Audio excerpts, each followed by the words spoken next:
Yeah, and Michael Bunting will look great in a Penguins jersey next year. Michael Bunting, maybe David Kampf, I don't know. Those are Dubas's guys. Yeah. I feel like they would look great in black and gold. Yeah, well, I'm sure we'll be talking about them in a few minutes here. We will. You're now listening to the Boys in the Booth podcast with your hosts, Harper Cody, Chad Melbourne, and Casey Abrams. That's a big one. That's a big one. Yeah! Hello and welcome to episode 173 of the Boys in the Booth podcast. This time, no Harper, no Casey. It's just myself, Chad Melbourne, and we have a very special guest. If you're watching on YouTube, you're probably thinking to yourself, where the heck are these guys? Who the heck is one of these guys? Well, just relax. We're going to tell you, okay? We're in my apartment. We're doing a nice little episode from home here and not virtually like we normally do. And our special guest, this is Mr. Jonathan Kyriacou. He's one of our favorite recurring guests. I'll give you a little bit of info about him if you don't know him, and then we're going to get into talking about some Maple Leaf stuff here. So John was a scout with the Ottawa 67s years back. That's how we met and came in contact with Kyle Dubas. He worked under Kyle Dubas for a summer with the Maple Leafs back during the Lou Lamoriello era in Toronto, and now he's everybody's favorite corporate lawyer. So, John, it's glad to have I'm glad to have you in person. How are things? Yeah, great. I mean, anytime I get the chance to come and take over for Harp and Casey, I think is welcome to everybody, especially your viewers. Yeah, so I was going to say, they're number one. That's who appreciates it the most. Yeah. I think actually last year when we did this episode talking about our ideal offseason for the Maple Leafs, this was like one of our most watched on YouTube. I think we had about 3,000 views. So the people want to hear what Mr. Kyriacou has to say. Well, we're here. We'll try and cool it on the hot takes as much as we can. But looking forward to it. Obviously, there's been a lot of big news lately, so lots to get into. A lot of big news. Perhaps the biggest news of the day that we will not be talking about because this is a hockey show. But PGA and LIV merging into one entity. What the heck is up with that? Out of nowhere, just completely out of left field. I mean, obviously the big PGA tournament, the Canadian Open's right around the corner, and at Oakdale this weekend. So it'll be interesting to hear all the reactions that come out of there once the players have a chance to digest this. I'm sure they're just as shocked as everybody. But, I heard they found out when everybody else did too. The PGA players had no indication that this was happening, and then it did, and I'm sure there's some sour players and fans about it too. But like we said, we're not getting into that because even though it's the biggest news of the day, not hockey related. Some big hockey news as well, though, we should mention before we get into this episode is that Ivan Provorov is now a member of the Columbus Blue Jackets. What were your thoughts on that three-way deal? Cal Peterson goes to the Flyers, and a few picks go to the Flyers as well. Yeah, it seems, mentioning Provorov and Cal Peterson right off the top seems like a few guys who might need a change of scenery. I've always thought really highly of Provorov. It's been a struggle for him at times lately, as has been the case for that entire team, but he'll have a chance to go and play a lot with a great partner, and assuming they play together in Zach Werenski. We'll see what the dynamic is under Coach Babcock in Columbus. That's right. Yeah. Wow. So should be really interesting. Haven't had the chance to fully digest all the moving pieces in there, but the pipeline from Philadelphia to Columbus is alive and strong, following the likes of Voracek, Jeff Carter. Yeah, that's right. Those two teams seem to like to trade Cam Atkinson going the other way. But I think a change of scenery will probably be good for him. He's got a very high ceiling, in my opinion. Provorov, of course, we're talking about. So I like the risk Columbus is taking here. And Carter Hart might also be out the door in Philadelphia as well. I don't know if that's part of bringing in Cal Peterson, maybe as a replacement, and maybe Danny Briere and company are deciding, okay, we're finally going to tear it down, and some of the big pieces are moving out. Maybe that's the plan. We don't really know at this point, but a lot of big moves in Philadelphia and around the league going on right now. So it'll be interesting to see how it shapes out over the coming weeks leading into next season. And also, before we get in, I know we're going to get into Leafs talk here. That's what this episode is about, but there are just a few more things we have to go through. The last one I want to bring up is, of course, the Stanley Cup playoffs going on right now. Sergei Bobrovsky was pulled last night in Game 2 of the Stanley Cup finals for the first time, and that he's allowed, I believe, more than 3 goals.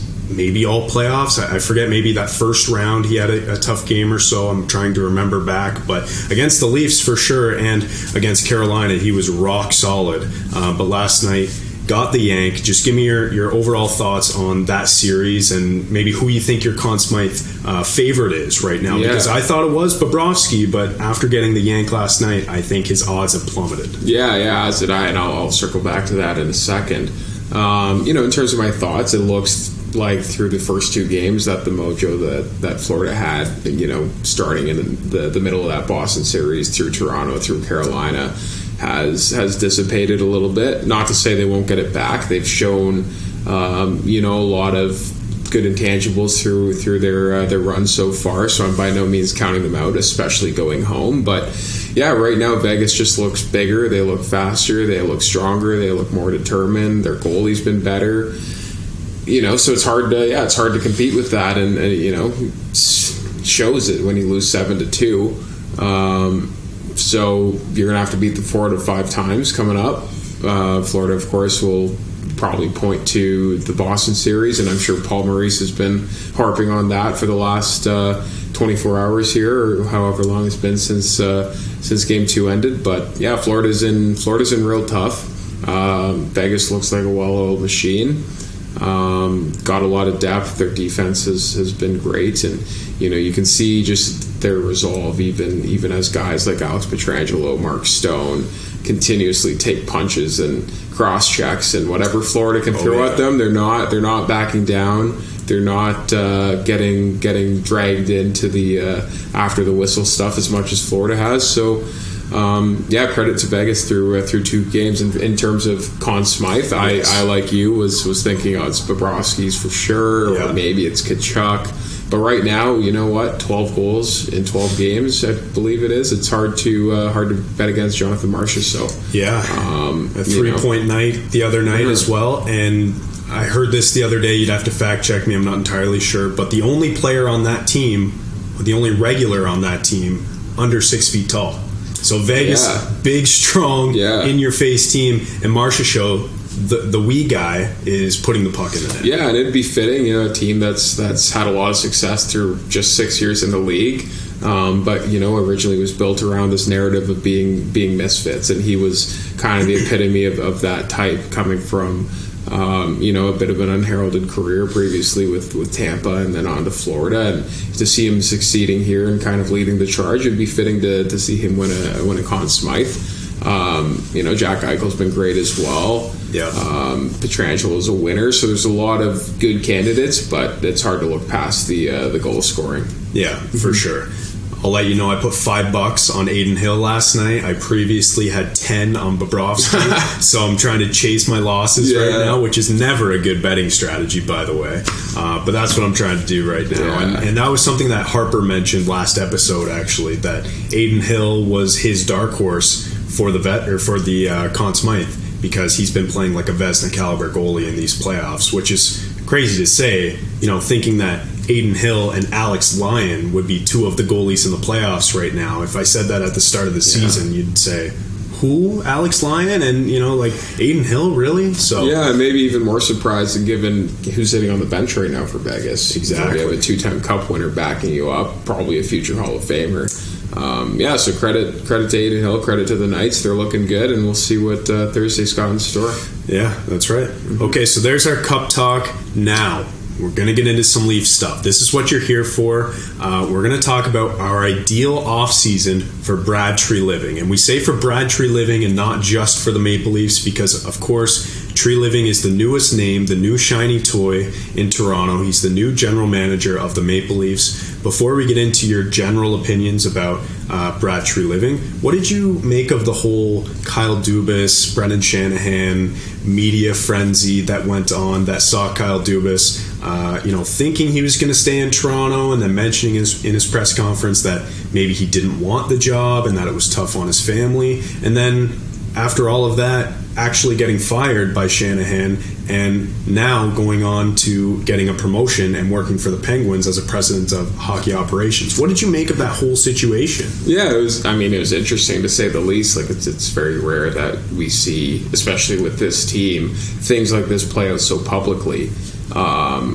In terms of my reaction, I thought the honesty from Shanahan kind of left it as where I didn't really have much of a reaction because there wasn't much to speculate on, it seemed. He kind of laid things out minute by minute, seemingly. And obviously we still need to hear, if we ever do hear, Kyle's side of the story. Which I don't think we will. Yeah, at this time, I think both parties are content to just move forward, and I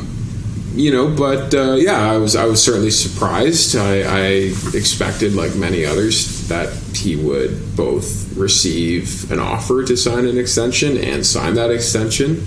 Ultimately, that didn't happen, but at the end of the day, it's sports. People become free agents, whether you're players or you're an executive, and you have to do what's best for you and best for your family.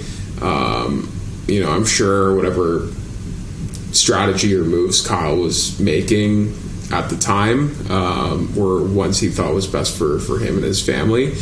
On the other side, I'm sure the moves that Shanahan has made and was contemplating at the time he feels are best for the Leafs, given the fact he's still got a contract and has to consider those interests. Right. But it's unfortunate for sure. Kyle's a well-liked guy. Obviously, he's done a lot for me personally. And he's got a lot of good people on his staff there who continue to be employed by the Toronto Maple Leafs. So for now, we'll see. Fingers crossed that they get to stay. Sometimes sports is ultimately it can be selfish, and tough decisions have to be made on both sides, and it looks like both guys had to make a real tough decision, and luckily Kyle, to nobody's surprise, landed on his feet very quickly down in Pittsburgh. His hat was kind of thrown in at the last second when they were already through their process. So we'll see. He's got a lot of changes to make that he's already started to make. He's got to get a GM in place. He's got to do a draft. He's got to find out what he's got with Jari and Net if they're able to re-sign him. And then the cupboards are bare. It's no secret in Pittsburgh. Like, that's going to be a big project. It sounds like they've committed to him long term. So he's in for the long haul with them, and he's there at an interesting time where they're, of course, I'm sure they would love to win one more cup or go on one more run with the guys they have, but they missed the playoffs this year. They don't have any prospects coming, so you just, I guess the strategy for now is continue to try and win with the guys they have, but it's going to come transition time real soon. Yeah, well, I think they probably get one or two more kicks at the can with this core until those players are, past a point where you can justify running it back repeatedly. Yeah. But all of that being said, like, who else would you rather have as your general manager to fill out around the periphery of a core than Kyle Dubas? Because that's exactly what he's been doing in Toronto for the last 4 years, 4+ years. So. Yeah, well, he's obviously shown that he's capable. People will, of course, point to the lack of playoff success, the success that the team has had, but I think especially this year at this trade deadline, Kyle showed a strong ability to make those peripheral moves, and made a lot of moves that both myself and seemingly the public generally were pretty favorable of, and did in a lot of ways change the composition of the team without taking away from the core. So you're exactly right. When you're going into a situation like he is, where trading Crosby or Malkin or Letang is just not realistic, then you're going to have to look at the pieces that surround them and bring in a different mix than they obviously had this year, where they didn't get it done. Yeah, and Michael Bunting will look great in the Penguins jersey next year. Michael Bunting, maybe David Kampf, I don't know. Those are Dubas' guys. Yeah. I feel like they would look great in black and gold. Yeah, well, I'm sure we'll be talking about them in a few minutes here. We will. Okay, so that's Kyle Dubas. This whole debacle, this story, has kind of been talked to death. So what we're going to do now is talk about Brad Treliving, obviously the newest face of the franchise, and we're going to get into that because the Kyle Dubas era is gone. It's over. It's Brad Treliving time now, and of course he works in tandem, I guess seemingly going forward with Brendan Shanahan, at least for the next 2 years. So that's how long Shanahan has on his contract, so we'll see after that what happens. But a lot of big decisions for Treliving to make.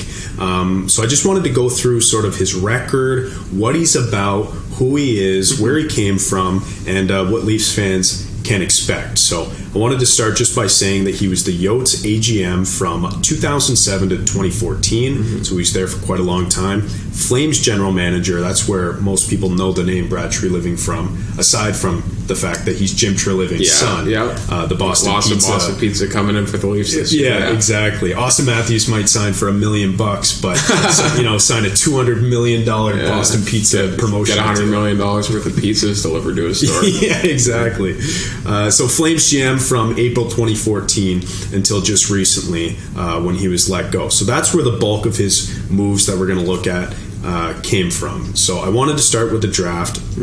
His draft record generally is pretty good, but there are a few trends that I noticed just when going through some of the players that he picked, starting from 2014 up until the most recent draft in 2022. So I found that he typically drafts some bigger players who tend to play in North America, which seemingly goes against Kyle Dubas' philosophy in terms of his drafting in Toronto. He tended to pick some undersized players with high ceilings, and they didn't have to be North American-born players. A lot of them played overseas, whether it be in Sweden, Finland, Russia, you name it. So I feel like that was a bit of a trend for Kyle. So it seems like we're getting the opposite here in Brad Treliving. So just off the top, is there any one particular pick that that of Brad Treliving pick in Calgary that you thought was a steal, you thought was the perfect type of player, or that kind of sums up his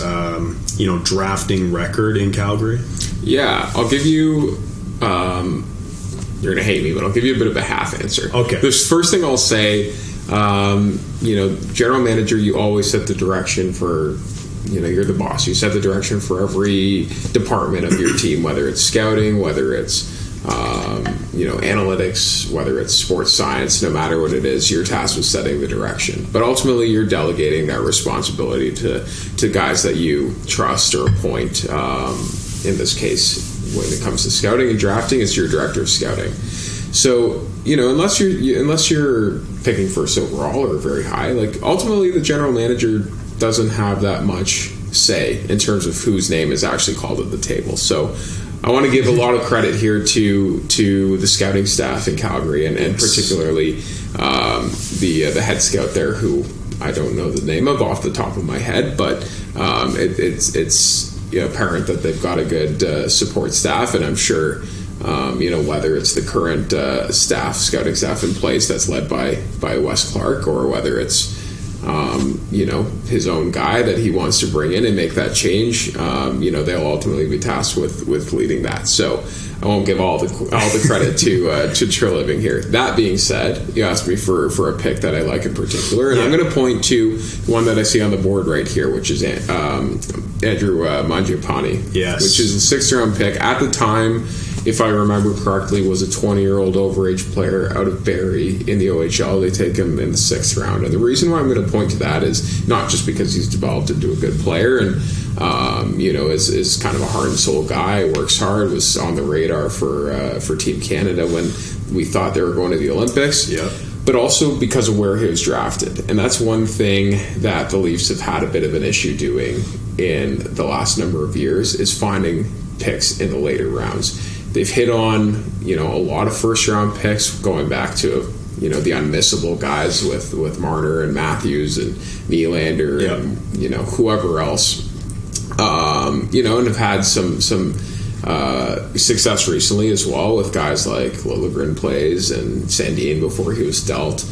And even into the second round with guys like Matthew Nyes, who looks like he's going to round out to be a pretty good player.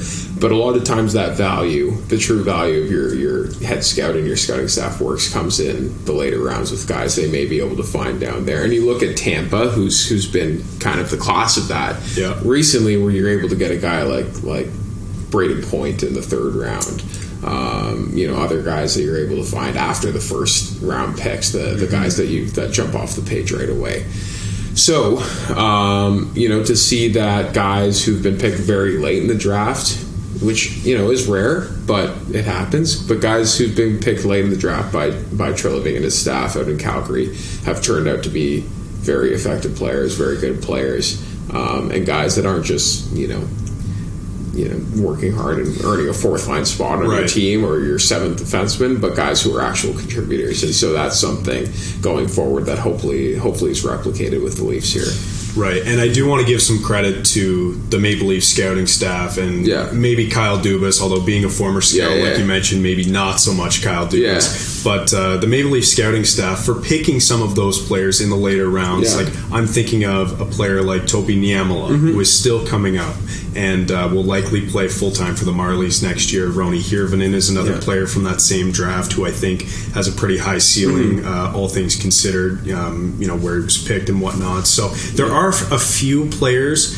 that seem like they have some high ceilings and are developing nicely, but I just don't think Dubas has been at the helm of the Maple Leafs for long enough to see enough players come through where we can truly evaluate it yet. Yeah, and you may be right, but I'll say that it's certainly important, especially when you have a good team here, where you have a greater propensity to trade your high picks for value at the deadline, or whether you want to unload cap space. And speaking of cap space, which the Leafs have very little of, you need that constant push up from your development system of guys who are ready to come in, play on the cheap on their ELC, and take those spots. And so I agree, there hasn't been that longevity of guys who are 24, 25 and find their way up and were later on picks and those types of stories.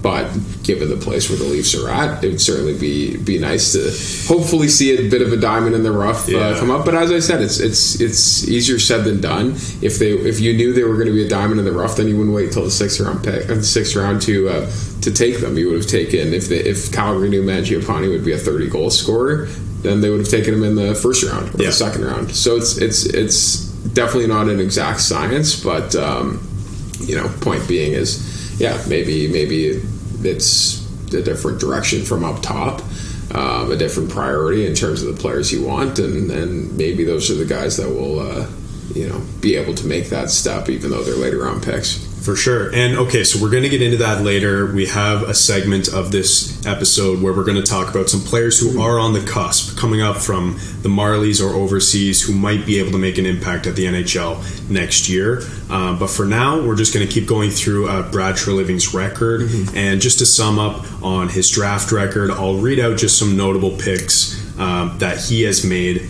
or that his scouting staff has made while he's been at the helm as general manager. 4th overall in 2014, Sam Bennett.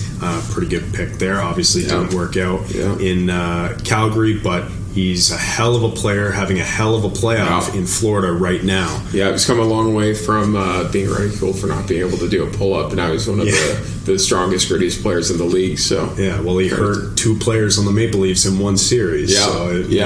There you go. That's the type of player you got there. And just rapid fire here. In 2015, Rasmus Anderson, 53rd overall. Oliver Shillington, 60th overall. And Andrew Mangiapane, like you just mentioned, in the 6th round. In 2016, a bit of a can't-miss pick with the 6th overall pick in Matthew Tkachuk, but he has established himself as maybe the second best player out of that draft behind Matthews. Like, I don't know if there's an argument for anybody else even. So that was a great pick there. In that same draft, in the 2nd round, they got Dylan Dubé, and then in the 3rd round, they got Adam Fox, which again, another player. That guy? Norris Trophy winner, one of the best defensemen in the NHL perennially. So he's pretty good. So clearly that was a time where they were able to recognize that talent, but obviously weren't able to sign him, ended up trading him to Carolina. Yeah. We'll get into that later. Yeah. And then Matthew Phillips as well in 2016.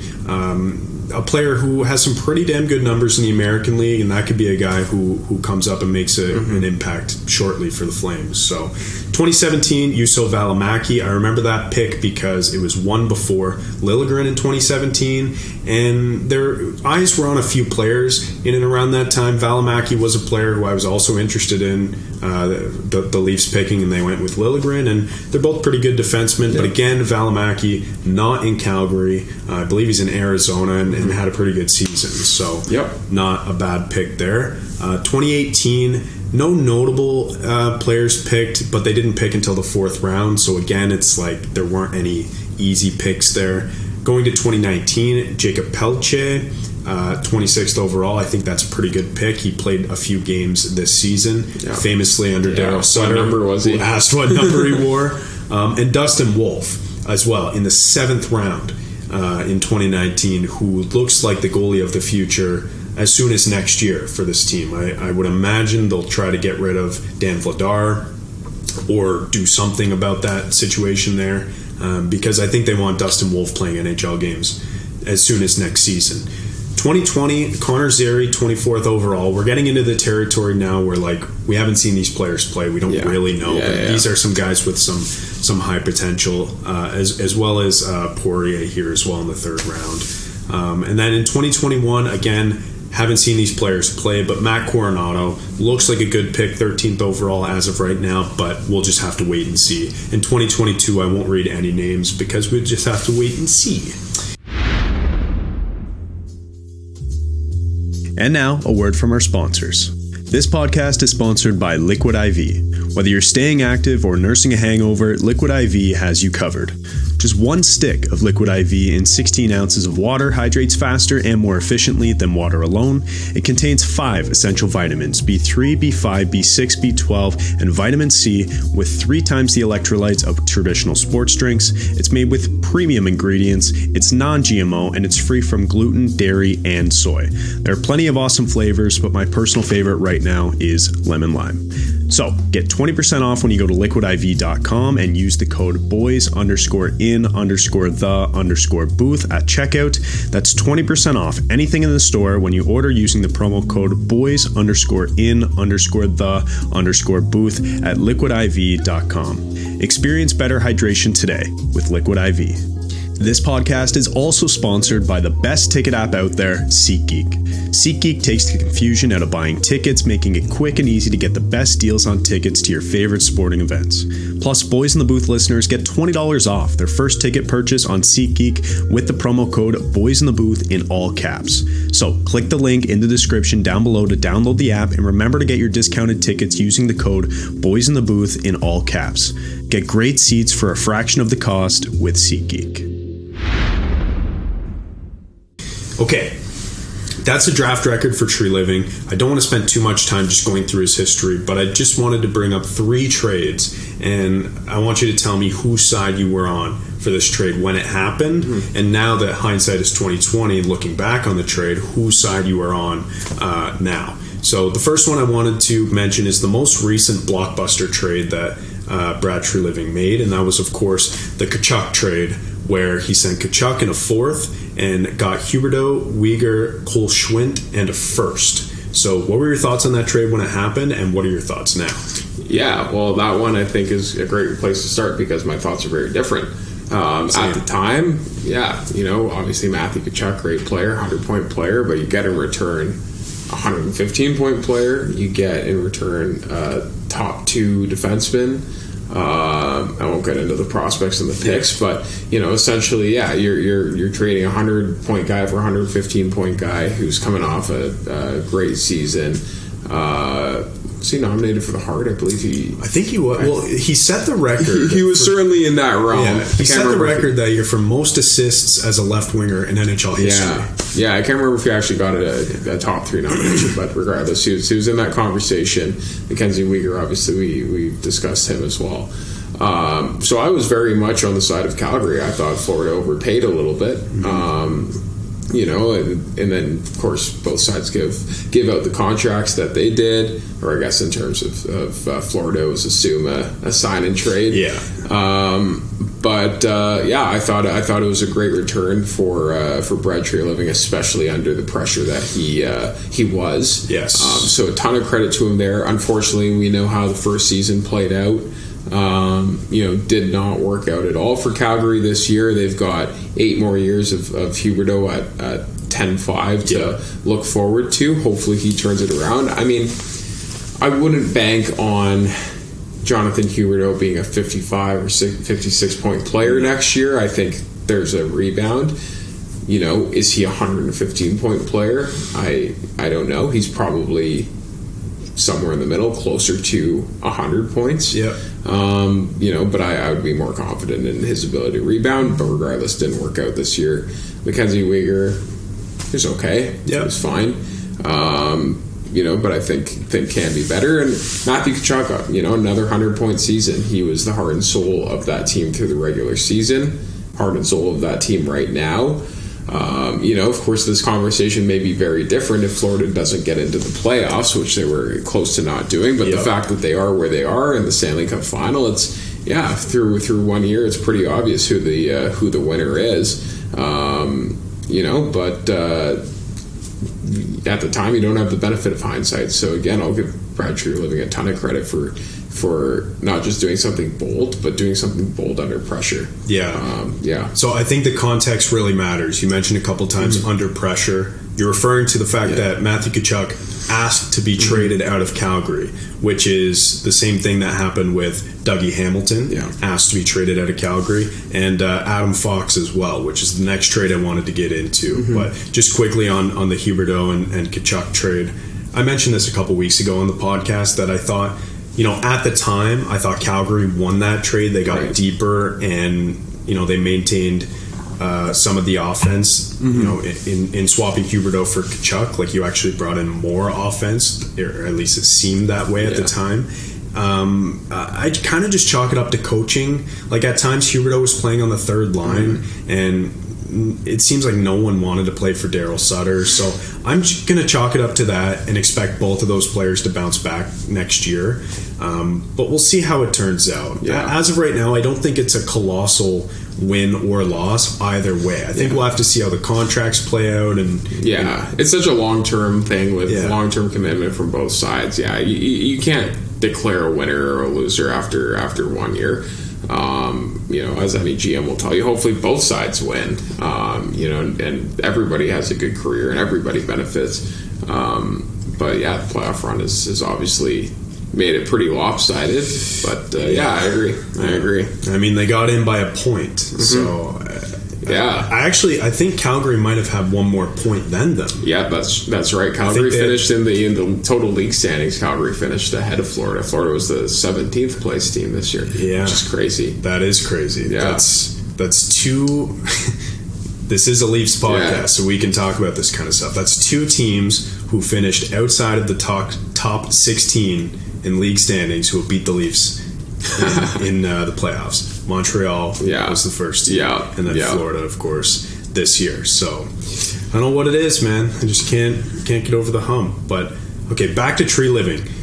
We're talking about these trades because obviously there's a problem right now in Toronto, and everybody's pointing to the core four, and then they look at Treliving and say, hey, look, like, this is a guy who's been able to pull off some big moves with some big name players, and so they're wondering if something like that is going to happen in Toronto. No, I don't know if I would go that far. We don't really know what's going on with the core four yet. We're going to talk about that.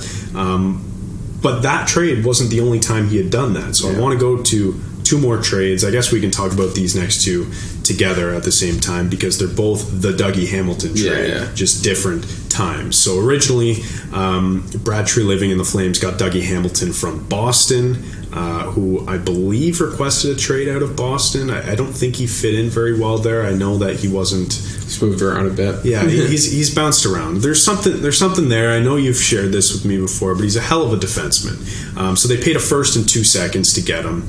And then later, Brad Treliving and the Flames traded Michael Furland, Dougie Hamilton, Adam Fox, for Elias Lindholm, and Noah Hanifin. Now, that trade, at the time when it happened, I looked at it from Carolina's perspective, and I thought, okay, they fleeced the Flames, because not only did they get Hamilton, who became the cornerstone of their defense, for the next however many years until he needed a new deal, but they got Adam Fox too. The problem with that is they weren't able to keep him. They had to trade him for pennies on the dollar. I think it was his wife was working in New York, and so he wanted to play in New York. He was a college free agent. That might be Trouba. Oh, was that Trouba? I think it was Trouba, but regardless, he wanted to be in New York. I don't know exactly the reason. It might have been the wife thing. It might not have been. But end of the day, he wanted to play in New York. He didn't want to play in Carolina or Calgary. So even though Carolina acquired him, they had to flip him for pennies on the dollar. So it really wasn't that big of a win. Plus then as well, like Dougie Hamilton, they let walk for nothing. Yeah. So at the time, I thought Carolina won the trade. But now looking back at it, I see a guy in Lindholm who has developed into a really nice two-way center for that team. Like a guy who gets Selke votes every year now. Not top three, but he's there in the Selke conversation at least every year because he's a good defensive forward. And then Hanifin, a good defenseman, steady guy on the back end. So, what do you think of that trade? What did you think at the time, and what do you think now looking back on it? Yeah, I mean, I hate to agree with you so much. It's not very compelling podcasting, but yeah, I would agree at the time. Carolina gets a number one defenseman in Dougie Hamilton. Adam Fox, of course, at the time is a prospect, but a highly touted prospect. Yes. Lindholm looked like a guy. I'm skipping Michael Ferland, but no disrespect to him. I guess I will say about him, he's a heavy player. Looked like a good bottom six guy at the time. Yep. But Lindholm looked like a guy who needed a change of scenery. He was fine, but he did not look like the guy that he's become, and had been in Carolina for a few years, and just wasn't taking that step forward. And Noah Hanifin, I think everybody recognized his upside. I would say it wasn't a sure thing that he would reach the heights of where Dougie Hamilton was at, in terms of being that number one defenseman. He has, I think, stepped into that role. He I don't know if he's a bona fide number one, but regardless, he's been tasked with that role. He looks like a top two guy, in my opinion. But at the time, I thought here's a really, really strong return for Carolina, shore up the back end, and we'll see how these younger guys continue to develop in Calgary. But as things do, things move around. Those two pieces are still in Calgary and have become very important pieces in Hanifin and Lindholm. None of those guys, all three of those guys, are no longer in Carolina. So just based on that, it looks like a win for the Flames. Assuming everybody stayed put, you've got two number one defensemen in that trade. Assuming that Adam Fox's development path would be the same had he not been in New York. But at the time, I'd say probably a slight win for Carolina. And then, in terms of the other trade, the first and 2 seconds for Dougie Hamilton from Boston. It's expensive to get number one defenseman in this league. The Leafs know that, I'm sure. Brad Treliving certainly knows that from paying that price. I would love if we knew who exactly those picks turned into, but so off the top of my head, I know that one of them was one of the first rounders in 2015 when Boston had three. Right. So it was one was Zach Senyshyn. Okay. Which of course Zach hasn't turned out to be a full-time NHL player, but great guy, friend of the show. So that was one of them. I don't know about the 2 seconds, but just from my quick research, nothing jumped off the page to me. I'd have to take a quick look. But regardless, you have a chance to get a number one D to change the look and the feel of your team by inserting a player of that caliber. The reasons for Hamilton moving around so much, I don't know. I can't speak to. He's still, a great player in New Jersey and is playing huge, or has been playing huge minutes there. Of course, they're not in it anymore. But yeah, it's notwithstanding the high cost, it's hard to say no to a deal like that, especially where you're, if you're in a position where you believe you can contend, you're looking for those types of deals where you don't have to give up an active player on your roster. Yes. You want to add. You just want to continue to add, and so Brad Treliving felt he was able to there. Clearly, he pulled the trigger. It's just, those guys just don't come available very often. And I would suspect if somebody like that becomes available this season and there's the right circumstances where he may be a fit with the Leafs, you're going to have to take a long look at that. I don't know. I suspect the way trades have kind of gone recently that you might be paying more than a first and 2 seconds. But yeah, I would think so too. Yeah, a lot of factors. Yeah, but the point is, and why we went through these trades, is that now the Maple Leafs have a general manager who has experience making some blockbuster moves when his back was against the wall. Yeah. And those are two clear-cut examples, both the Tkachuk trade and the Hamilton trade, where he didn't have a lot of leverage in the situation, but made out okay. So a lot of talk has been swirling about Brad Treliving and whether he's an upgrade on Kyle Dubas or a downgrade. I personally think, in terms of filling out the roster and like finding talent and doing things like that, it might be a bit of a downgrade. But in terms of pulling off these blockbuster moves, like we haven't seen Kyle Dubas pull anything like this yet at the NHL level. So maybe that's an upgrade. And to be fair to Brad as well, as we can sit here and speculate as to who's the better general manager and who's done this and who's done that, but we're not comparing apples to apples here. Calgary's obviously got really good setup. They're in a Canadian market. They've got a great fan base. They make a lot of money. They spend to the cap. All of these things. So I'm by no means putting them into a category of a team in the league that doesn't make any money. We'll call them the Arizona Coyotes. Yeah. But no offense, though. No disrespect. No disrespect, as Bruce Cassidy said. That was funny. But what is true is they also don't have the resources that MLSE makes available to the Leafs. And so, Brad is coming into a team, into an organization where he's going to have more resources available to him than he's ever had before, both in terms of cash, in terms of personnel, and whatever else they've got going on behind the scenes there. I think where we're really going to have to evaluate is what does Brad do with the resources that he has, and similar to Kyle, like he's going into another organization that is also similar. They've had a lot of success, 3 Stanley Cups in the last 14 years, make a lot of money, have a very loyal fan base, and all of these great things, but they don't have the resources that MLSE has. I don't know if Fenway Sports Group is going to change that and pour a lot more money into them, but Kyle may have, I don't know the inner workings there in Pittsburgh, but there may be a scenario where he, having the power that he has now, goes directly to ownership and says, I want this thing, and maybe he's not handed a blank check, right? So both guys are going to be operating under slightly different situations than they previously were. So I'm interested to see how they react and how they work in those scenarios. So definitely.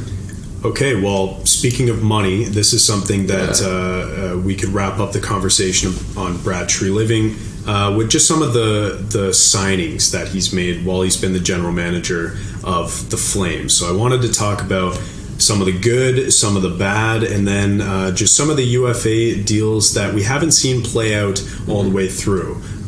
So I'll start with the good. He signed a few RFAs. Gaudreau, Monahan, Backlund, Lindholm, Hamilton, Hanifin, Brody, and Anderson. All of those players were signed between 5 and 7 years, all for less than $7 million apiece. So obviously the range between those players isn't drastic, but there is a range there. So to get them for under $7 million on those mid to longish term deals, I think was a pretty good thing for Treliving, and he was able to convince those players to stay for at least that period period of time.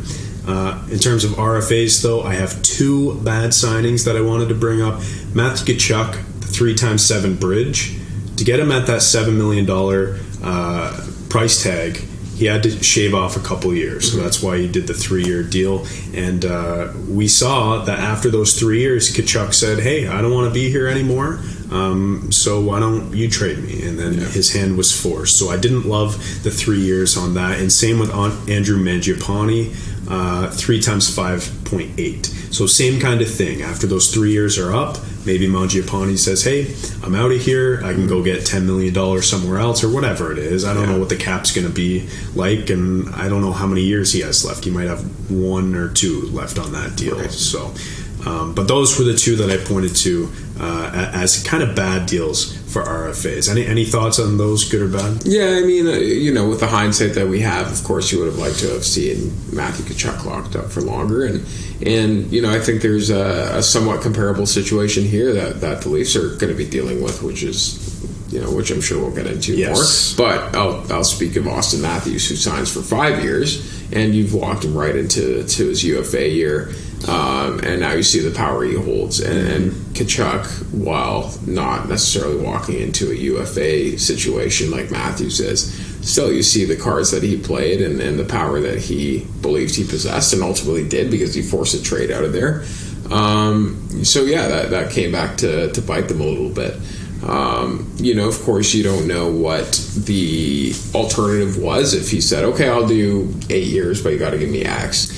Right. So it'd be nice if we had that information. Yeah. I would agree. Like that term is just, it obviously didn't work out. And that kind of plays into the other guys in the good category that you've mentioned. Yeah. Those guys all between 5 and 7 years, which is, you're getting good term at less than $7 million AAVs, which is generally good value, of course, depending on the guys. But those are all, the names you've listed out, whether it's Gaudreau or Monahan or Backlund or Hamilton, Hanifin, so on and so forth. Those are all guys who are core pieces, and have been guys at certain periods of time, different periods of time that you've been able to build around. So you want to ultimately build a program where you convince people that they should stick around, that they should stay. And going into this offseason with the Leafs, even though the situation is a little bit different and these guys being upcoming UFAs hold a lot more power, and Matthews and Nylander in particular, it's the same thing. You want to make sure that these are guys who want to be here for the long term. You don't want to find yourself in a situation where you sign Matthews to a 3-year deal at X amount of money, and now you're just walking him into an even bigger contract next time, and you got to do this all over again. There's benefits to staying shorter and to doing talking about guys who are coming off an ELC, doing a bridge deal. But when you have a sure thing, which of course Austin Matthews is, you want that certainty. And, you certainly want the certainty if the cap is going up a lot, where what he's going to be locked into. You can plan your future, and you're not dealing with a situation where in 5 years he's coming to you asking for $18 million a year, right? Yeah, well, I mean, this season the cap is projected to go up by only $1 million. Gary said that the other day. Next summer, people are expecting a pretty big number, around $5 million, and then the season after that, another $5 million. That's the projection right now on Cap Friendly as of about a week ago when I checked. So if that were to happen, I would expect Matthews would want to sign a shorter deal so he can cash in. But we're going to get into that when we talk about some of the biggest questions facing Brad Treliving here. Just going through some of his signings, and this will wrap up our conversation on Treliving's history. Here are some UFA deals that he signed. I've ranked them 1 through 9 in terms of total AAV.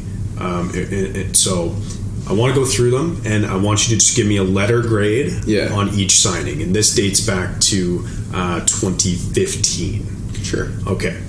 Jonathan Huberdeau, 8 times 10.5 in 2022. I'm going to go with a B. Of course, we're a year into Huberdeau's stint, 0 years into this contract, but he had never played in Calgary before. and you committed to him a year in advance of when you needed to commit to him without having seen any of that history there. Season wasn't very good, but I'm not going to go lower than a B because I do think he'll rebound. Fair enough. Paying him until he's 38, I believe. It's a long time. So we'll see what happens there. I know, like, a lot gets made of the John Tavares contract. Yeah.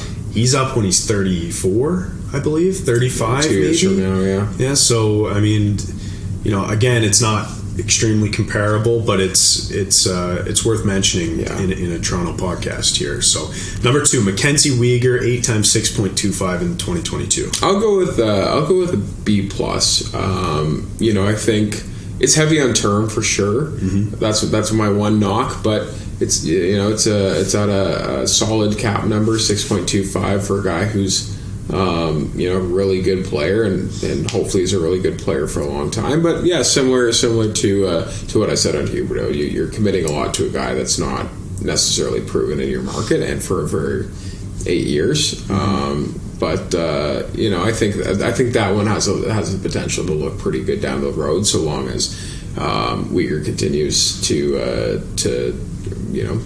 play as well as he has in the past, especially in Florida. And if you have a guy making 6.25 on your top pairing, that's pretty nice. A lot of those guys go for much higher, so I can't knock that one too much. But yeah, for me, it's just the term, so I'm going to go B plus. Yeah, I'm the same. I like the number, not so much the term. Probably had to give the term to get him at that number. So it's you've got to give and take here with these kinds of deals. Yeah, we'll rapid fire a bit here. Nazem Kadri, 7 times 7 again in 2022.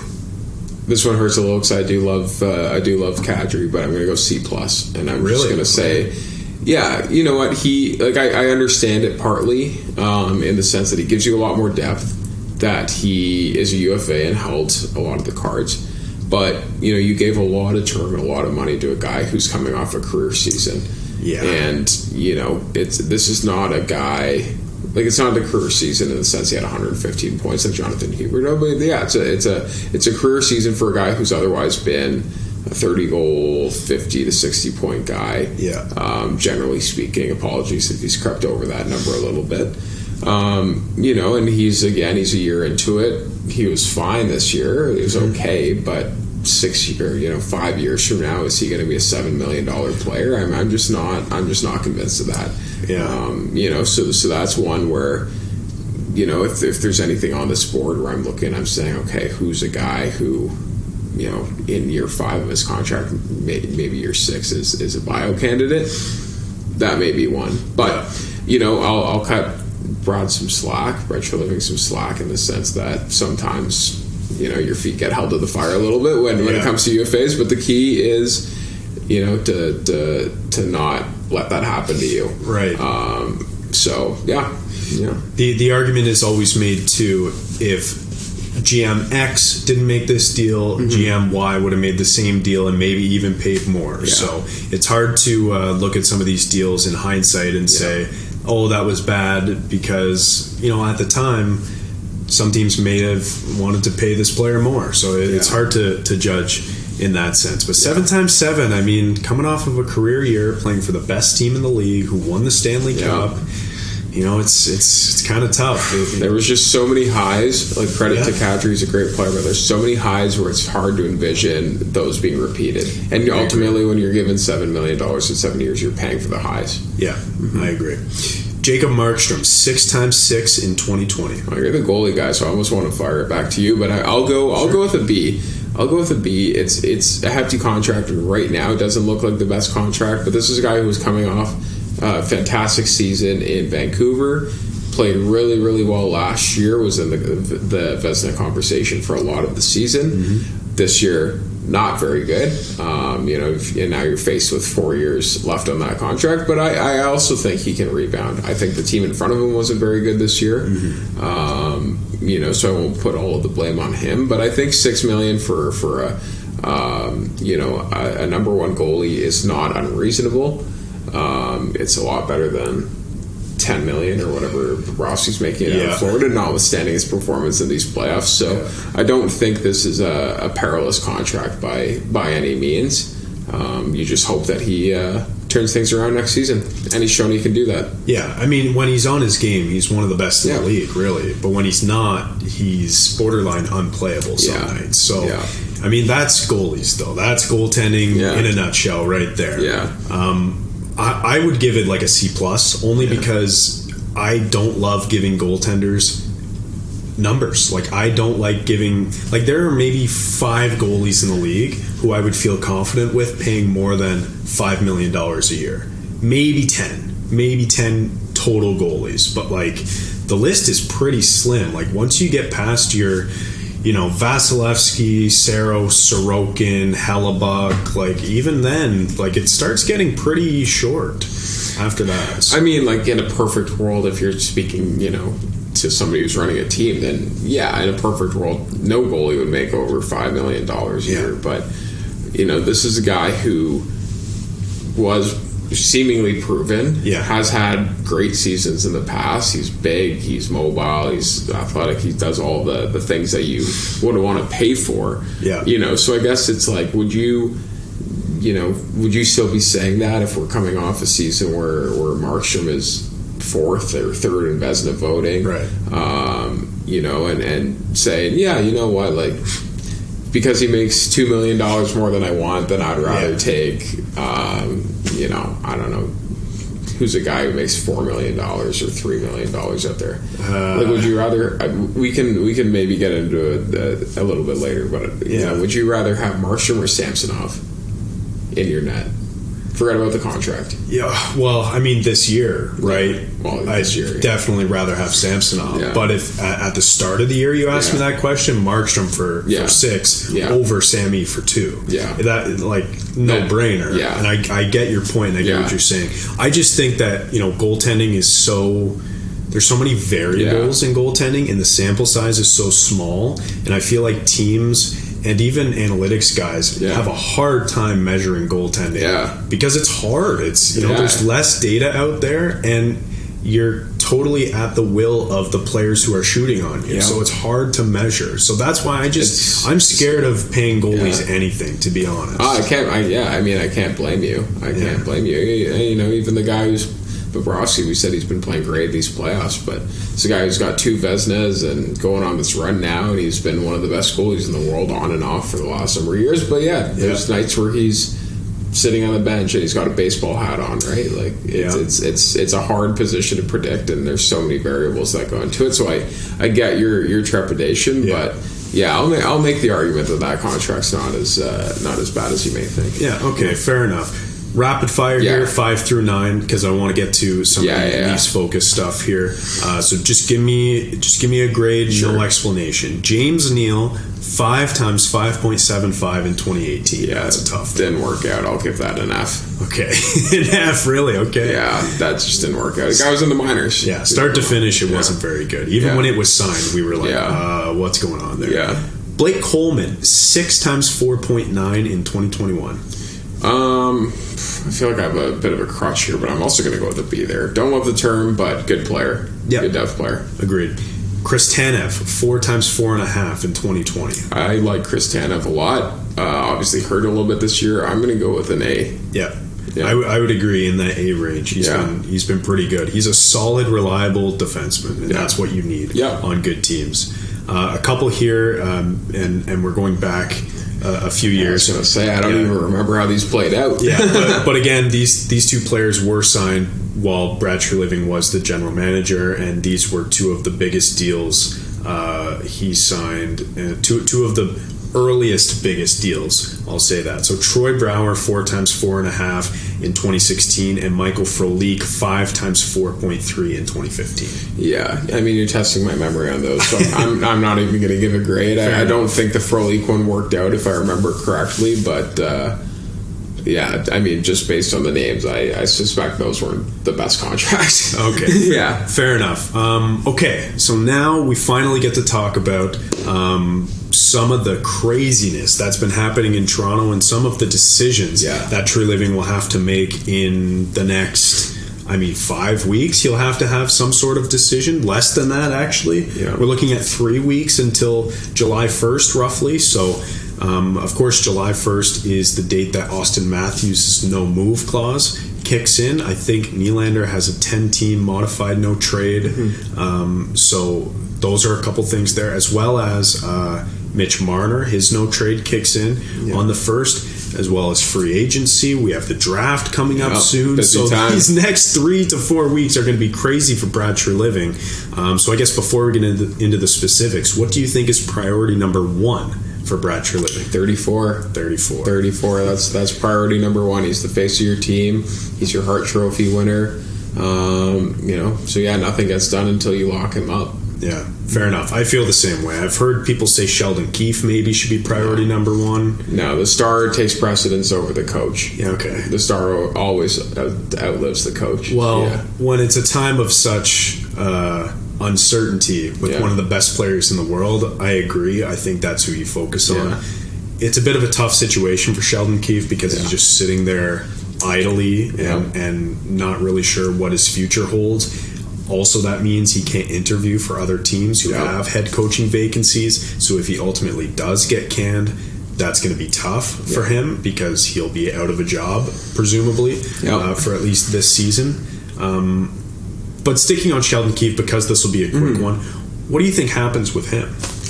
Yeah, I mean, I feel like you're at a bit of a weird time where, you're not going to see too many more coaching changes. A lot of guys have a lot of teams have already made that move. Of course, you saw Nashville do it kind of late, so nothing's impossible, but I don't suspect you're going to see the Leafs announce, I guess wait for it, maybe after the podcast they will.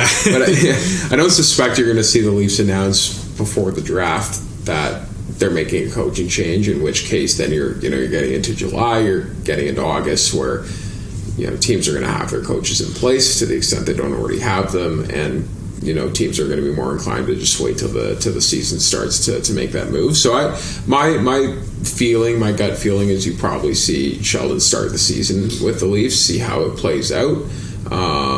He of course is also lame duck this year, so he's going to be fighting for a contract himself. If the team stumbles out of the gate, then I think there's not really any hesitation on Treliving's part to make that move, right? Especially given the lack of history. But I think he's kind of in a weird spot, and it's not like he's coming in as the GM and taking over a team that has played poorly. Like, he's coming in and taking over a team that has been really, really good in the regular season and seems to like the coach. And so there's all these reasons for him to keep him around. The only one that would be going, or I guess 2 that would be going against it, is the way the playoffs played out, and B, simply just because he's not his guy. So I think he'll take a look around, and undoubtedly Treliving and Shanahan as well have been thinking, is there somebody better that's out there? If there is, then make the move soon. If not, then I think you're going to see Keefe behind the bench. But one other thing I'll add too is I see a lot of talk out there of either you fire Keefe now and let him go and interview somewhere else, or you just have him wait till the start of the season. And as I've expressed, I think he will start the season as the coach of this team. But kind of going back to our earlier discussion about Dubas and Shanahan and the way that played out, sometimes sports is ruthless, and sometimes it may be unfair that a guy's fired at a particular time and now he doesn't get to interview for other jobs. Like, that would suck, and that's not the way that I would want to treat my employees, but sometimes it happens. And if you get to August 15th and for whatever reason you decide I need a different coach in place, sometimes you just got to suck on it, right? So it's possible that it's something that happens prior to that as well. But as I've said a few times now, my gut feeling says he comes back. What do you think? Yeah, no, I feel the same way. I think, like, originally when we found out Kyle wasn't coming back and Treliving was taking over, I thought it was a foregone conclusion that Sheldon Keefe was out the door and someone else was coming in. And then the coaching carousel kind of turned its gears a bit. Guys were getting hired left, right, and center, and Sheldon Keefe was kind of just sitting there waiting to hear the news, but he never got that news. It seems like Treliving is going to look around, but it also seems like he doesn't really have a problem with Sheldon Keefe as of right now. So then my question is, if Sheldon Keefe starts the year as Maple Leafs head coach, then what do they change this offseason? Because we know from, I believe it was Chris Johnston who broke it, I say broke it, it's a bit of a rumor that came out that Shanahan went to his guys, his core four guys, and said, our intention is to keep you on this team into next year and not blow it up, basically. So, yes, the general manager changed, but that was something kind of unexpected. I think Shanahan and MLSE anticipated Kyle coming back, and then obviously there was a falling out. But if they bring the coach back and the top four forwards and Morgan Riley, your top defense, and then fill out around it, is that acceptable? Like, how do you justify doing that if the only change is the general manager? And the elephant in the room here, something that we haven't even mentioned, is people are talking about how much autonomy Kyle Dubas even had as a general manager in Toronto. And I don't know if there's any truth to that, and I don't want to speculate, but some have been saying that Brendan Shanahan kind of calls a lot of the shots anyways. So then what's the difference if the only change going into next year is a new GM? Well, I think you've said it perfectly. Like, yeah, if you keep the same coach around and you keep the same core around and, you know, that's what you ride with, then, yeah, nothing's really changed. And you see that even just in the way the playoffs played out. Look how many trades Dubas made at the deadline. I don't even know the number, but they brought in so many different players. O'Reilly, Shen, Achari, Lafferty, McCabe. I can go down the list. Yeah. But, you know, you kind of look at how things played out, and nothing seems to have really changed that much because your team is driven by your core players. And so if you bring the core back, then nothing's changed. And if you bring the coach back, then nothing's really changed. You know, I think if ultimately Treliving makes a move on the coach, it's, you know, partly, I think part of that could tie into the fact that maybe the core does come back and you know, you feel like you have to do something. But, you know, you're also correct to point out the autonomy thing, and I don't know the extent of what was being asked or how Kyle felt, but the truth is that the way the team is structured right now, they have ownership who has a president who has a general manager. So whether or not Kyle liked it and whether or not Treliving likes it, they answer to the president. And the president has not changed. So, you know, I would suspect that a lot of the decisions will be similar, but it's, you know, they work in tandem. Like, regardless of what people think, it's not like, you know, Shanahan would call Dubas in the morning and say, you have to call this guy, and this guy, and you have to trade for, you know, playing him as a puppet. Like, you know, Dubas was the GM of this team. He was ultimately responsible for making those moves. And as is the case with every workplace, you have to go to your boss sometimes and say, here's what I'm thinking. And so Treliving will ultimately have to do that as well. But yeah, you correctly point out that there's, maybe nothing in effect really changes. I just think that's tough to justify to the fan base, don't you think?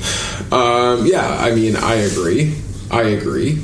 You know, one of the best points I heard on this, though, is it's tough to justify the fan base, but it's really easy to justify to ownership, because you can go to ownership as Brendan Shanahan, you can go to the board of MLSE and say, here's a team that, you know, notwithstanding the lack of a Stanley Cup run, has had a great, like, year after year, great regular season.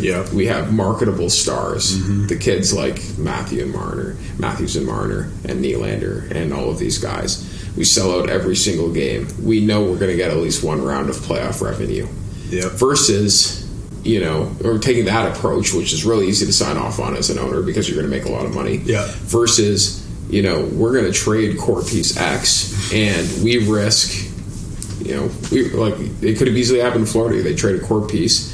They had a poor regular season for most of it. And they were in danger of missing the playoffs. Really strong danger of missing the playoffs. And they were a President's Trophy winning team last year. So, you know, the point is Shanahan could go to the board and say, we're going to trade this player, and we don't know how it's going to work out. We think it'll work out well. We think if it works out well, there's a chance things could be different. But there's also a chance we're much worse. And so you're looking at something that's really uncertain and could result in, you know, the team taking a step back versus something that while every season of sports is still somewhat uncertain and there's no guarantee you make the playoffs, at least you have a history there to point to and be like, they're going to get it done in the regular season and we're going to make a lot of money. So, point being is, in terms of bringing everything back, I agree. I think it's hard to justify to the fan base when this has happened year over year. Yeah. And it would be frustrating, undoubtedly.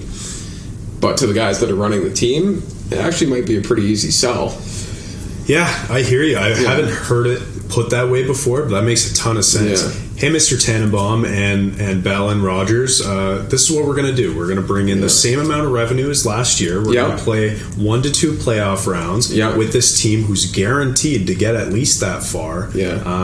And you're going to make a ton of money just like last year and the year before and the year before, as opposed to, hey, we're going to kind of change a lot of things up here, and we don't know how it's going to go. And all those, if it was, obviously people like to throw around Marner, but it's like, if you trade Marner, it's like, all those 16 jerseys that you saw, those are gone. Yeah. That 100 points that he's going to put up, that's gone. Yeah. And, then all of a sudden it's like we go from put up a 112-point season as a team to maybe we're 94 points. Maybe we're kind of squeaking in down there with the wild card teams. And maybe you don't make the 4 to 8 games worth of playoff revenue that you've been making in years past. So, there would be a lot of uncertainty if I was an owner. That would keep me up at night. But again, we're going to, you seem to want to focus on the fans here, so we'll focus on the fans. And I agree, it'd be quite frustrating and quite, it'd be frustrating to see the same story all over again, and just kind of have to sit here and wait for April to run around and roll around to see if the same story plays out. So it almost makes the regular season feel kind of meaningless if they bring back the same coach and the same guys, and then we just wait till the playoffs and do it all over again. It had a bit of that feel this year where obviously Matthews had his big year last year, and so this year is like, well, he's already done that, and you're kind of hoping maybe Marner hits the 100-point mark, which he ultimately did at 99. But most of the regular season they were just kind of rolling along, doing their thing, which is great. But it felt like we were just kind of waiting for mid-April to roll around and see what happens. And for 2 weeks it looked like things were really different, and then here we are. But at the same time, all of this said, you also don't want to make a change for the sake of making a change. It's got to make sense. Agreed. I like the way you worded it earlier, where Shanahan allegedly went to the 4 guys and said, our intention is to keep you here for that period of time. Great word, intention, because, I'd seen the rumors thrown around that people talking that Shanahan made this promise or seemingly made this promise that you're going to stay, we're not going to trade you. And brings back memories of Masai Ujiri allegedly promising DeMar DeRozan that we're not going to trade you, and then all of a sudden the big fish becomes available, Kawhi Leonard, and one guy's out the door and the other guy's in, which proves the point of nothing's for certain. You don't know what's out there, and so you just can't in good faith make that promise. So if the intention is to keep them here, then my intention is always to keep good players. That doesn't mean anything. My intention would be for Marner and Matthews and Nylander to win 3 Stanley Cups and retire Leafs and have statues outside the building. But if somebody comes to you with a deal in their back pocket saying, here's a chance for you to, both have a good player and to fundamentally change the composition of your core, then it's hard. You have to entertain it for sure. You have to. Like when this team is, we're not talking about a team like that just, they've fallen short a little bit, or they're, they lose in the conference final, or they go to the cup and they just, they just don't have that final series. We're talking about a team that has won nothing. They haven't won one round. They won. This year they got 2 extra wins than they've gotten previous year. And you know what? That first round against Tampa this year, I know they won. They shouldn't have won. They weren't the better team in the series. Brad Treliving said that himself. He said they were better last year. I totally agree. So do I. So, But, as I mentioned before, it seems to be the case that you win with your core, and they didn't change the core this year, and the result was largely the same, notwithstanding all the peripheral moves that they made, which I was a big fan of. I thought they were great. I would love to see more of that, but... Yeah. Okay, well, speaking of keeping good players, and that's what I want to talk about here. The two elephants in the room, obviously one is bigger than the other, but Austin Matthews and William Nylander. So, what is your gut telling you about these two players? Obviously, they're both eligible to sign on July 1st. What's your gut telling you about these two players? Are they going to sign? If so, is it going to be on July 1st? Is it going to get pushed all the way until the final buzzer, like the first Nylander contract? Like what's your gut telling you? And for how much, by the way? Yeah, I'll start with Matthews because he's obviously the bigger fish. My gut says yes, he will sign because I think MLSE will do anything they can do and reasonably can do as they should to keep him around. I think the situation is slightly different than maybe it was projected to be earlier in the year, where I thought this guy coming off a 60-goal season is probably coming in guns blazing, asking for $15 million a year, and he's going to be the highest paid player in league history.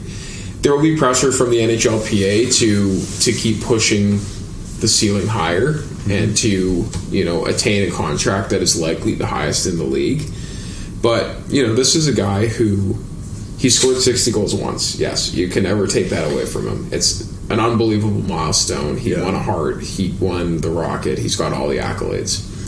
But this is also a guy who's as I said, he's done it once. More often than not, he's a 40 to 45 goal scorer. Yep. We'll give him 50. Let's say 40 to 50 goal score. And to average that is insane. But to average it is like insane. I'm not taking anything away from him, but we're being realistic here. We're being realistic. Is a 45 goal scorer, as consistent as he may be, is he $3 million more valuable than McDavid? No. Is he $2 million more valuable than McDavid? And I'll say McKinnon? No. So I think you're probably looking at a scenario, or I would be pushing for a scenario as the team where, I think you have to kind of be resigned to the fact that this guy is going to want to be the highest paid player in the league. You can try to keep him under that, but I think ultimately that's where this will go. Yeah, I think that's where it starts, honestly.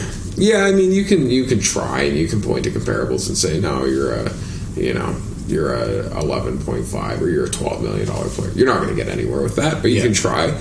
So you're going to ultimately probably end up in an area where he is the highest paid player in the league. But, maybe it's a scenario like what McKinnon did, where he says, you know what, I'm going to be the highest paid player in the league. The PA wants that. My agent wants that. I want that.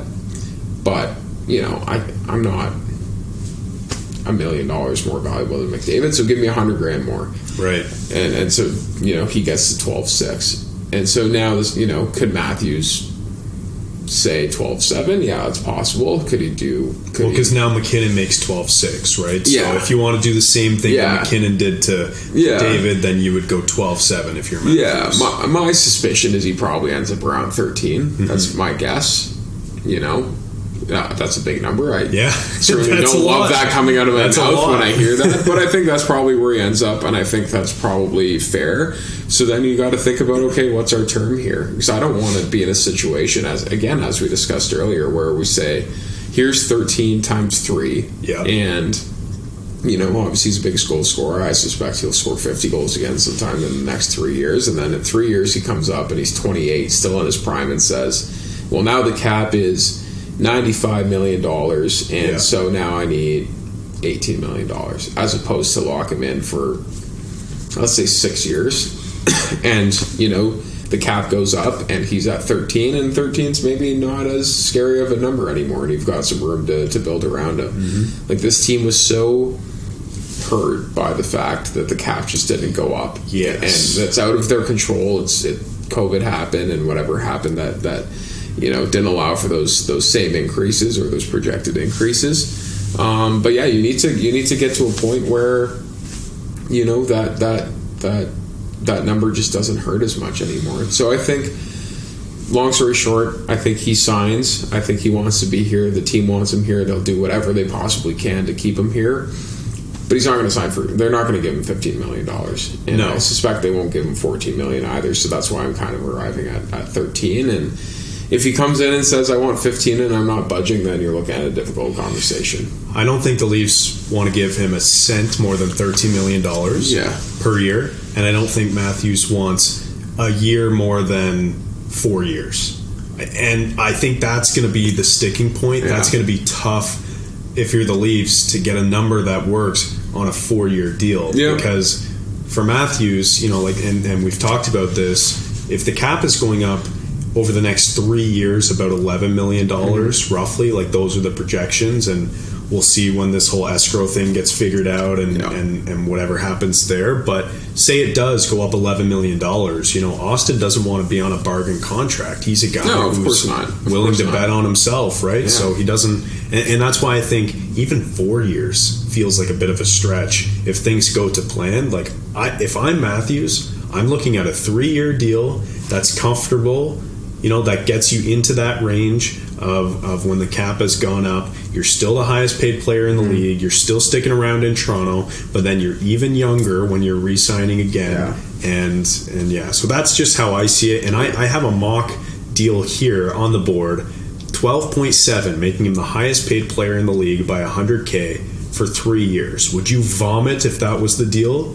No, I wouldn't love the 3 years. I don't love the 3 years. I want him here for longer. Yeah, 8 ideally. Yeah, 8 ideally. He's the face of your team. To say would I vomit? It's not. It's not that bad. For me, it's just a term. But I think you're right. I think ultimately this negotiation is going to come down to term, and there's different things that the Leafs can throw and try that they can use to their advantage. Like they are one of the few teams in the league that can transfer a lot of the guy's base salary to July 1st signing bonuses and have the cash flow to do that. You can't do that if you're going to, Florida or Arizona or teams that don't have that cash flow. So maybe there's a situation, and also you still get those payments if there's a lockout, if there's something that happens with the CBA. So maybe you're convincing them like, hey, you know what? I don't know when the CBA expires, admittedly, but let's say it's 5 years from now, 2027. Maybe you're convincing them like, hey, you know what? Do you really want to be walking into free agency right before a CBA expires? Whereas here, you know what? We can give you 6 years with certainty that you're going to get paid, and you're going to get paid all at once, which is really nice. You can stuff it in the bank, and then you just don't have to worry. So maybe there's things like that could come up. But if it's 3 years, then he's got a lot of leverage. He has a lot of leverage, and you may just have to live with it, unfortunately.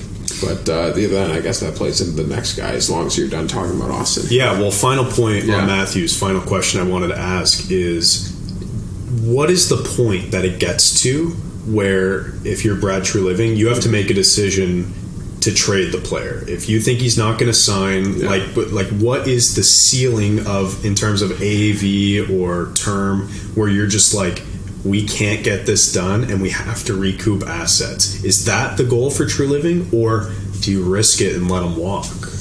Yeah, I think part of it will be a bit of a lawyer answer, but it's I think it's at the point where you just reasonably you reasonably believe that you could not build a team of the caliber you desire around that contract. Right. So if it's at an AAV that is just so extraordinarily high that you're not going to have any money to spend on peripheral players, and let's call that $15 million, because if the cap is 81.5 or 82 or whatever it is, 15 is going to hurt. That's a lot. It's going to hurt. That's on top of what he's already making plus $4 million. That's 20+%. So you can only go up to 20%, I guess, of the cap. So it'd be around 20% or so. But if you get to a situation like that where you look at this contract and you say, sure, the ownership would write a blank check, but then I'm not going to have any money to spend on a goalie, or I'm going to have to trade, a top defenseman, or I'm going to have to move on from, all the guys on my third line or whatever it is, then I think that's a point where you say we have to look at other options. AAV, I guess, is a little bit less concerning. So you just kind of make it work. But same thing, if you get the sense of like this guy just doesn't want to be here long term, he's not committed to this city, and will, whatever that is, then yeah, that's something to look at as well. I 3 years is kind of around that sweet spot where I think it could go either way. If he says I want to be here for 2 years at 15, then I might be sitting back saying, okay, this guy's not committed. Yeah. And you might look at other options, but I'd say those are kind of the two things. He's just such an anomaly. The caliber of player he is, where you kind of just have to make it work to the best you can, and you're not. I don't think they're going to drive like as hard of a. I don't think they're going to bargain with as hard of a cap as they may with, guys who are lower down in your lineup, is what I'll say. Like a William Nylander, even, who is a superstar, but is clearly not in the same tier of superstar that Matthews is. So I think the ceiling on Nylander in terms of negotiations, I think, would be pretty clear to Brad Treliving. Whether that's $10 million, whether that's less than 3 years, whatever it be. But okay, so that's Matthews. And for the record, you said you're okay with a $14.9 million deal as long as it's under 15. That's what you said, and we'll go with that. Yeah, radio me. So Nylander now. And we'll talk about him relatively briefly because, again, he is in kind of that second tier. And there's just been less chatter about Nylander. I don't really know. Obviously, he's just been overshadowed by everything going on in Toronto. But there's been significantly less chatter about the Nylander situation, even though it is essentially the exact same situation as Matthews. He is available, or he is able rather, to sign a deal on the same day that Matthews can, and he's going to get a pay increase. So I have a deal on the board for William Nylander, a 5-year deal at $9.5 million AAV. Would you be okay with something like that, or where do you value Nylander in terms of how much money he makes on an annual basis? Yeah, this is a weird one because face value, take the Leafs out of this, and you just even take Nylander out of this. You just present me with, this is a 40-goal scorer, or a guy who's scored 40 goals, we'll call him, because he's only done it once. A guy who's coming off of 40 goals, he's relatively young, had a pretty good playoffs, all of these things, and you say you can have him at 5 times 9.5, there's a strong chance that I would say, you know what, I like that. And I think there's a lot of other teams that would say I like that too. Always preferable if you could get him at a slightly lower AAV. But that type of guy is probably going for minimum 8.5 these days. But the complication, of course, is it being the Leafs, it being Nylander. Where does it fit in? Because as you've said, he's overshadowed. He's second fiddle in terms of stardom, in terms of goal scoring on this team. And he's just going to have to eat whatever Matthews doesn't kill, essentially. Like, if Matthews, again, we'll use the $15 million number, which I don't think is going to happen. But if Matthews signs for $15 million, then no, I'm not signing Nylander to 9.5 because you can't. You're not signing him, period. You're not signing him. Well, if he wants to stick around at $6.5, $7 million, then sure. But if you can get Matthews at let's say he signs that 12.7 million dollar a year contract, then you know what, I think it would be real hard to walk away from Nylander at that value, because I do ultimately think it's in his wheelhouse of what he's worth, but again, you got to kind of take a step back and say, okay, these are two guys who would be signed at, doing the quick math in my head, just over $22 million. Can we afford to put a team around these guys, especially in this coming season, where you're still going to have Marner signed at nearly 11. You're going to have Tavares signed at 11. You're going to have Morgan Riley signed at 7 or whatever he 7.5. You need to re-sign Samsonov. So the rest got some holes to fill in the lineup. Like all of a sudden, we're at just off the top of my head, we're at nearly $50 million. Or at $50 million. So there's not much to work with. So it's going to be a tough decision. I'm going to reserve judgment on would I do it, yes or no, because it's so tied in, I think, to what Matthews signs for. I think the contract you presented is fair, and I think that's what he's going to look for. And I think if he went to the market, he would get that. Mm-hmm. Obviously, on the premise that he has a good season again this year. Yes, of course. But and this is why you got to sign Matthews first, because you can't make the decision until everything else is worked out. Yeah, and I even wonder if that's something, like if you're Brad Treliving, if that's something that you bring to Matthews in negotiations. Would. If you say, hey, like, sure, we could give you 14, but how about 12.7 and you get to keep Willie? I would. Do you like playing with Willie? Yeah. I think you do like playing with Willie. He's pretty good on the power play, don't you think? Yeah.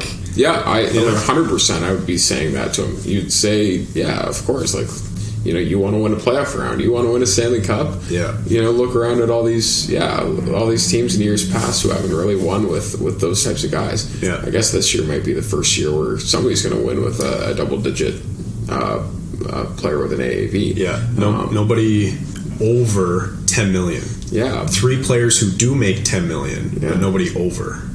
Nobody over. So they're like, nobody makes over $10 million. Eichel at 10 even. Eichel's at 10 even. I thought he was 10.5. Bobrovsky is 10 even. Yeah. And I think there's one more. No, Stone I think is 9.5. And Barkov. Yeah.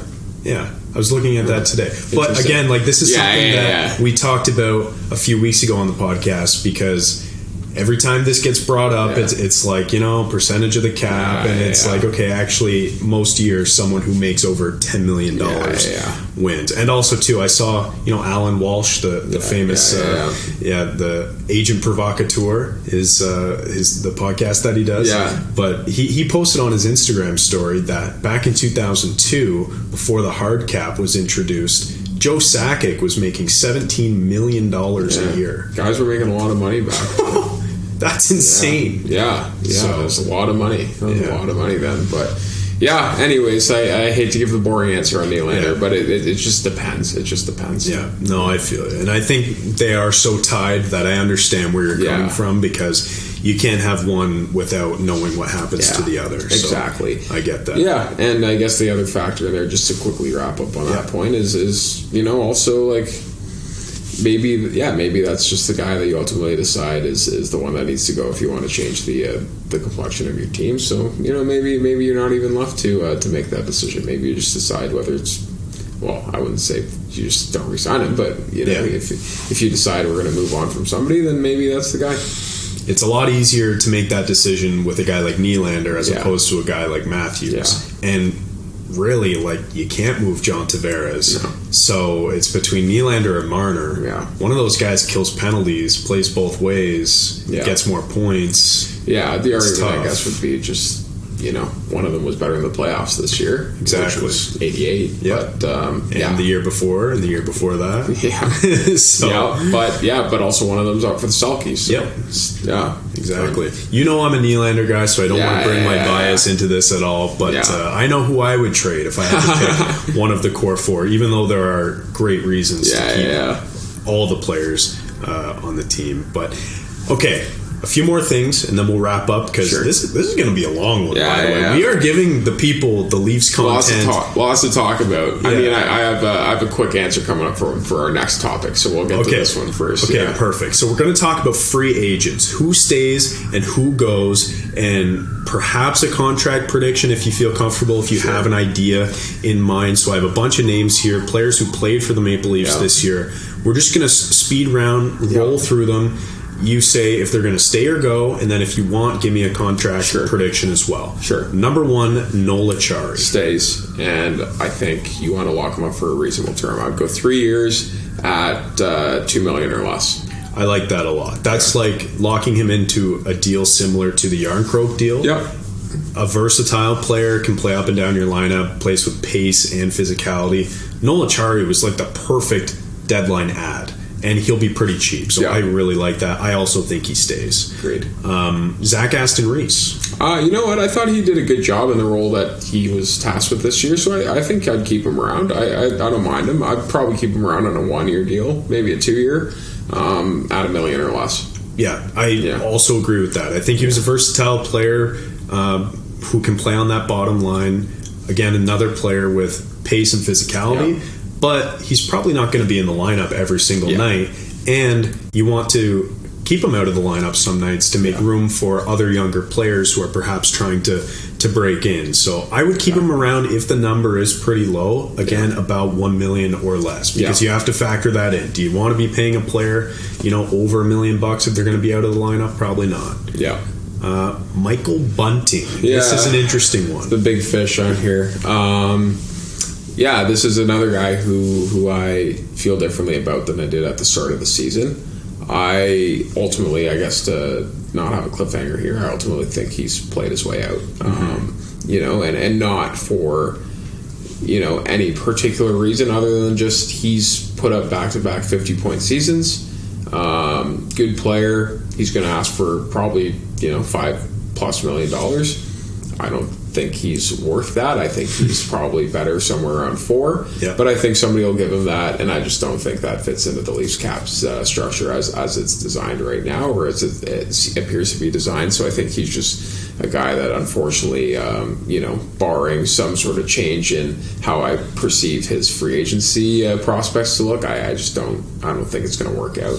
I agree. It's similar to a Zach Hyman type player. Yeah, exactly. It's similar to an Ilya Mikheyev, where you like the player, he brought a lot, he complemented the core that you had, but he's just kind of played his way out. Yeah, and I do think, notwithstanding the trouble he got into at times towards the end of the season and in the playoffs, this is a player I think they need more of. I think he plays hard, he plays with an edge, he cares, he does things the way I like as somebody in hockey. So I wish they had more in their lineup, but I think, as you've said, he's just he's kind of in the Mikheyev range where you just wish him all the best. You're a good soldier, and we just got to find somebody new. We got to go find the next Michael Bunting, just like how Bunting was. The next Zach Hyman. Yeah, like we said off the top of the episode, he will look great in Pittsburgh Penguins black and gold. And I could see that for sure. With Bunting, would you entertain a longer term deal, say call it 8 years, at a lower cap hit similar to a Nick Paul in Tampa Bay? Would that be something that would interest you if you could get him at 3.5? I mean, I would entertain it. It just... 8 years is so tough, especially for a guy who he's I know he's 27 or 28 years old now, but he's played 2 NHL seasons. It's 8 years is a lot to take him to being 35, 36 years old. But anything's possible if it's at an AAV that's really just not going to matter, or is somewhat easy to move. I believe Pittsburgh did something similar with Brandon Tanev when he was there, and of course now he's in Seattle through and they were able to get him there however they did.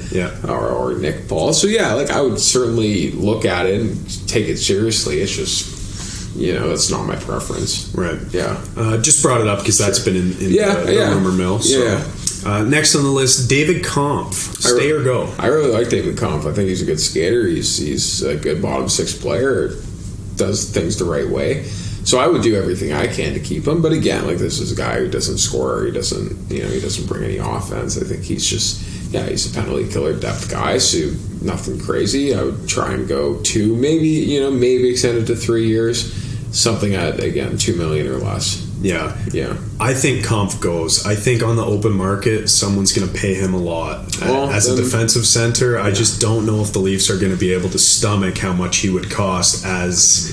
yes, he's a third-line center, but then when they brought in O'Reilly, he turned into a fourth-line center pretty quickly. And if he costs anywhere north of $2.5 million, I just don't know if it's worth it. So I almost see the Leafs walking away from David Kampf and bringing in a third-line center, whoever that may be, who actually might make a little bit more money, but be more of a versatile player and can bring some offense as well. That would be my dream for a third-line center. I mean, if somebody wants to pay him no matter what I just said about Kampf, and I really like him, I'm really high on David Kampf, but he scores 10 or less goals every year. Yeah. And if somebody wants to give him $3 million plus to do that, then that's fine, but I wouldn't do that. Yeah, that might be my bold take. I think someone will give him $3+ million on the open market. Yeah. Next on the list, Alex Kerfoot. Gone. Yeah, agreed. There's just no chance they could bring him back. No. He made $3.5 million. I think his next deal will be for about $2 million. Yeah, and I know the coach likes him, but he had a hard time finding a role on this team. So we can playing on the fourth line at times just didn't make sense. Ryan O'Reilly. I mean, I would love to keep him, but I don't think it's going to work out. I think somebody's going to give him a big contract. Mm-hmm. Great fit here. Another guy, I like what he brings. Was a huge fan of bringing him in at the deadline. If I could keep him on a 3 or 4 year deal at $4 million, then no brainer, but somebody's going to give him a lot more than that. So I just don't think it's going to work out. Agreed. I think he'll cash in one more time before he wraps up his career. Yeah.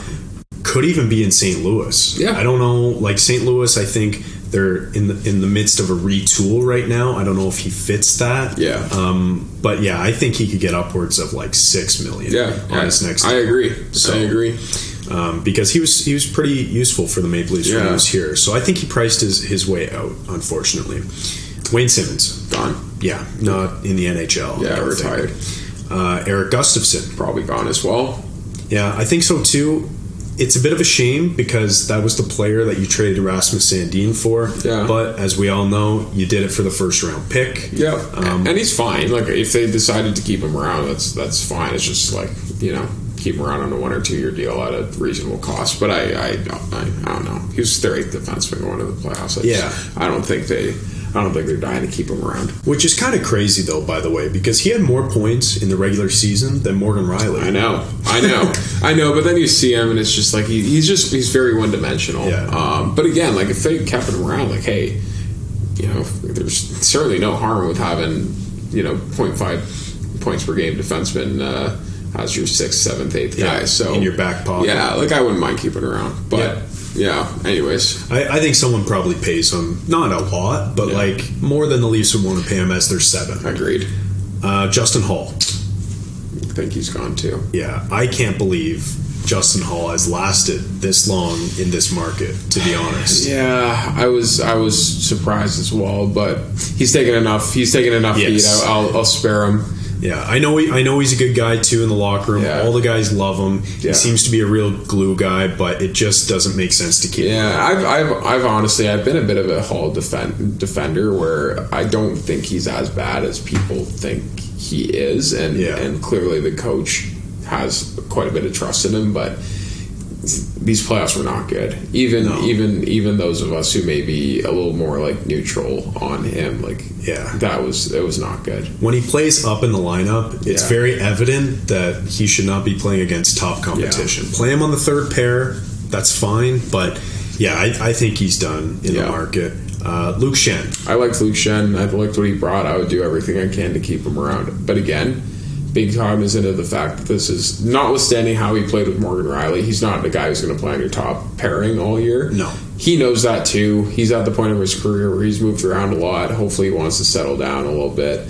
If they gave him 2-3 years at something under 2, preferably under 1.5, then I would do. I really liked what he brought. But I think he's going to be more of a depth role than he played in the playoffs. I agree. That was shocking that he was on the top pair, and it worked. And that was their best pair all playoffs. Yeah, it's Matt Hunwick. Yeah, seriously. Or Ronald Hainsey. You can staple there and you know what he's going to do. But predictable. Yeah, but I don't know. I think Luke Schenn comes back, but you're right. It's got to be at a number that's reasonable, which I think, by all accounts, Luke Schenn and just going back to his press conference at the end of the year, it seems like he's willing to, I don't want to say take less, but be reasonable, sign a reasonable number. He's not chasing money. He's chasing lifestyle. He's been on the league minimum contract for a while now, and he's been on the move for a while. So if he's comfortable here, which I'm sure he is, having done 2 stints, and they're comfortable with him, which I hope they are after the way he played, then you just make it work sometimes. Okay, Victor Mete, and then I've got one more that's more interesting. Yeah, I think Victor Mete's probably gone as well. Depth guy, there's just, I don't know, there's not a lot of room for him unless he wants to come play in the AHL. But yeah, somebody will probably look at him, a team that needs some depth on defense and say, you can come in and be our 6th, 7th guy, and we'll give you a league minimum. But he's just going to be too far down the lineup to make sense for him to want to come back. Agreed. Yeah. Okay, this is maybe the biggest free agent. He's a restricted free agent, Ilya Samsonov, and I'm going to need you to give a bit more of an explanation for this one, not only because he's the biggest free agent on the list, but because I'm going to open the blinds too and give us some more light. So Ilya Samsonov, go ahead and keep talking, and I'll be back in 1 minute. I'm listening. Yeah, well, I think I think you have to bring him back because you don't really have a choice. Like, you're not going to have, despite how he played the last few games of the playoffs, you're not going to have Joseph Woll starting games for you, 60 games next year. Matt Murray is not reliable, and you need to do what you can to move him out. So he's your best option. He's sitting there. He's under your control, the fact that he's an RFA, not a UFA. So you do what you can to use that to your advantage and to make it work at a reasonable price. But he played well enough this year throughout the entire season, and is your best option of the three. So I think you do whatever you can to make it work. At the same time, he's had ups and downs throughout his career. He's still somewhat unproven. This was his first season where he kind of pillar to post. You can say that he was good, even though there may have been a few dips in there along the way. So I'm looking for a little bit more to give him that big contract. Yeah. Circling back to our goalie discussion earlier, but I think I would be comfortable giving him something in the range of 4 years at, I'll call it under 4.5.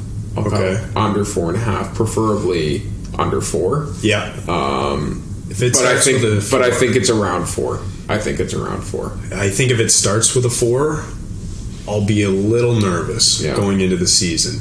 Not because I don't think he's a good goalie. I think this year he kind of proved that he can be a starting goalie in the NHL. Without Matt Murray being available virtually all year, out of necessity, he had to be the guy. Yeah. And he fared pretty well for the most part. The only thing that does concern me about Samsonov is just the way that he kind of carries himself in the net sometimes. I don't know if you ever noticed this, but you're the goalie guy. Well, right. Yeah. So I don't want to say that he's scrambly as like my main point, but that is something I notice, and non-goalie people will tell you this too. If you just watch a guy and he's kind of all over the place, like, it just doesn't give you a lot of confidence, as opposed to a guy like, even Joe Woll, who's a bit of a bigger guy, even though he's unproven. Yeah. His movements are more crisp and controlled, and I like that about him.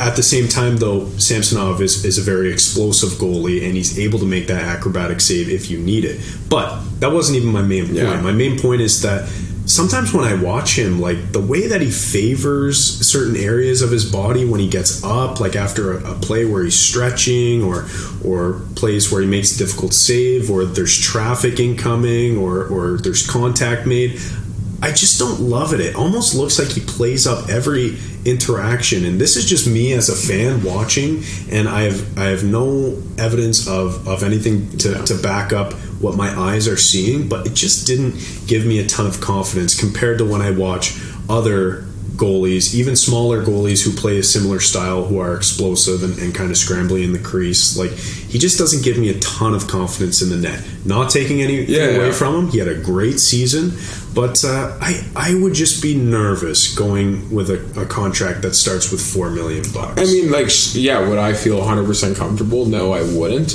But I think something else the Leafs need here is some certainty. They've turned over a lot of goalies recently. Some of them better than others. Yeah. But I feel like you need to at some point say, okay, here's our guys. We're committed to them. We're going to help them grow. Samsonov's still a relatively young guy. You can let Joseph Woll develop and take the reins, and maybe 2 years from now he's ready to be the number one guy, or at least kind of split the tandem with him. Yeah. So maybe I revise and I say, okay, instead of 4 years, we go 3 years at, let's still call it 4. Okay. 3 years at $4 million with Samsonov. I think I would be comfortable with something like that. Maybe I should have gone that instead of the 4 years. Yeah. But, I personally, I don't want to have to be dealing with who's our goalie going into next season every year. At some point, I would like to say, here's our guy, we're going to ride with him, and, we can be confident in him, and we know that he's going to be there for us next year.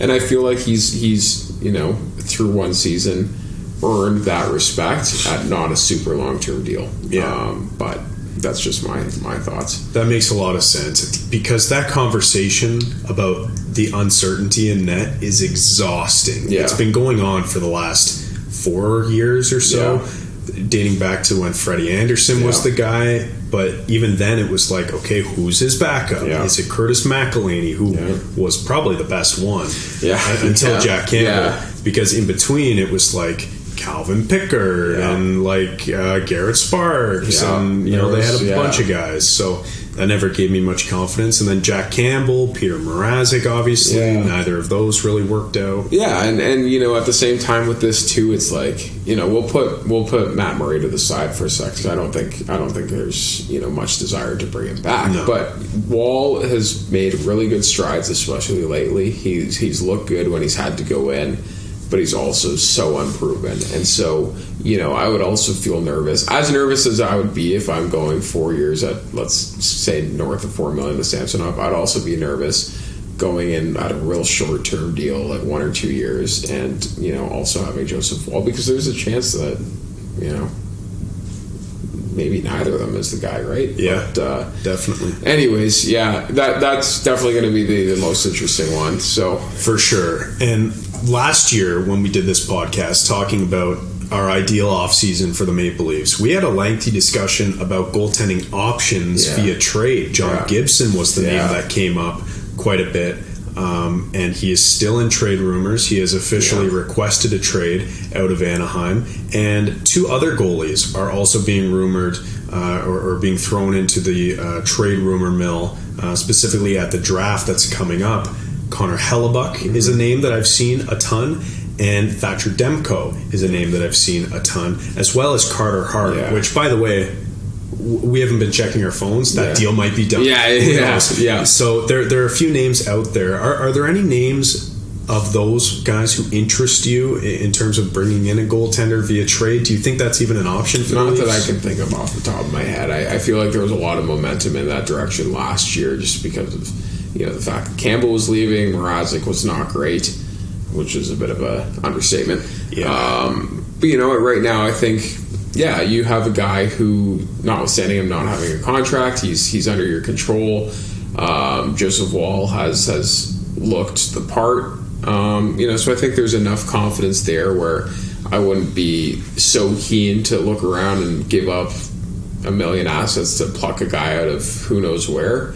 Just as defensemen go for expensive packages, goaltenders probably go for even more expensive packages. Definitely. So, I certainly you maybe make a call if you're the GM just to do your due diligence, but I wouldn't be banking on the Leafs giving up, a huge package for Connor Hellebuck. Agreed. I just don't think it's feasible. I don't think it's feasible, though. How nice would it be to have a guy like that? And this is even excluding John Gibson, because Gibson has been kind of down over the last few years. He hasn't been great, but those 2 in particular, Demko and Hellebuck, how nice would it be as a Leafs fan just to have that confidence in one of those guys for the next however many years? It would be very nice. It would be very nice. The uncertainty conversations that have been looming over our heads about goaltending would be out the window. You got to develop one eventually. Yeah. I mean, who knows? Like, they drafted Dennis Hildeby last year. He's a guy coming up. Yeah. He's a big goaltender. I think he's like 6'6". Signed him already. He signed. He was an overager in the draft. I think he's Swedish. He played in the Swedish league last year, and was with the Marlies for a bit. Maybe he's a guy that they look to. You never know about Artur Atyamov or Vyacheslav Peksa. Those 2 guys now who you're they just drafted. naming names I've never heard of. Yeah, well, those are 2 goalies that Dubas drafted years ago. But anyways, so they do need to draft and develop a guy. Right now, it seems like Joe Wall is the best candidate. But goaltending, man, that's why Samsonov. That's the most important. Fingers crossed. RFA. Fingers crossed. Okay, we're almost done here. I would say maybe another 10 minutes, although I say that'll be another half hour. We'll go quick. Yeah, but again, we're giving the people what they want. Yeah. And normally on this pod, we can't talk exclusively Leafs, so that's why I like having you on.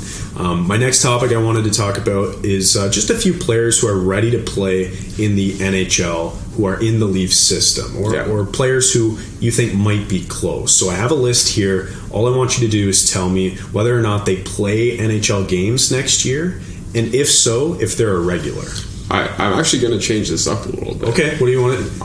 I'll name the list, all of them, before I give my thoughts, because I think my thoughts are going to be the same with all these guys. Okay, so up there you've got listed Alex Steeves, Bobby McMahon, Nick Abruzzese, Pontus Holmberg, Topi Niemela, and Ronnie Hirvonen. Yes. I think all of those guys get some NHL time next year in terms of they'll come up and play some games. I don't think any of them are impact players. Okay. Yeah. Okay, that is a good way to phrase it. Yeah. That's an interesting way to phrase it. Yeah. Do you think any of those players who you just listed have a full-time spot on the team? Maybe Holmberg. Okay. That's it. I think Holmberg will get a shot at that fourth-line center role. Mm-hmm. And I think Bobby McMahon will probably get a shot at a fourth-line winger role. He'll get a shot. I don't dislike McMahon. I think he's fine. He came up and played fairly well, but ultimately all these guys I've just named off, and I'll put Niemela and Hirvonen to the side for a second because they're more prospects, but the other guys, they're no disrespect to them, but they're a dime a dozen. I think those are classic guys who are going to go play for the Marlies and then play for the Leafs, and they'll go up and down, and So I told you I'd be quick on this. Yes, fair enough. Do you know what Casey calls those types of players? I don't. Quadruple A players, because they're too good for Triple A, but not quite good enough for the big leagues. Yeah, that's what I liked Holmberg this year. I'll give him a little bit of a shout out of that group. I thought he played pretty well, and Keith likes him. But Andy brings a different element too, right? He's more defensively responsible, I think, than the rest on this list. So if you bring that, you're going to get into the good graces of the coach, and especially if Keefe is back, who knows the player. Yeah, I think Holmberg gets a real shot. And then I only mention McMahon because, down the stretch in the American League last year, I think he had 20 and 20. Yeah, no, he played really well. I think he's a solid player. It's just he's if he comes up and plays, he's going to play on the fourth line, and we can debate fourth line players all day, but it's not going to move the needle. They're not going to move the needle. They're not going to win a championship. I hear you. Okay.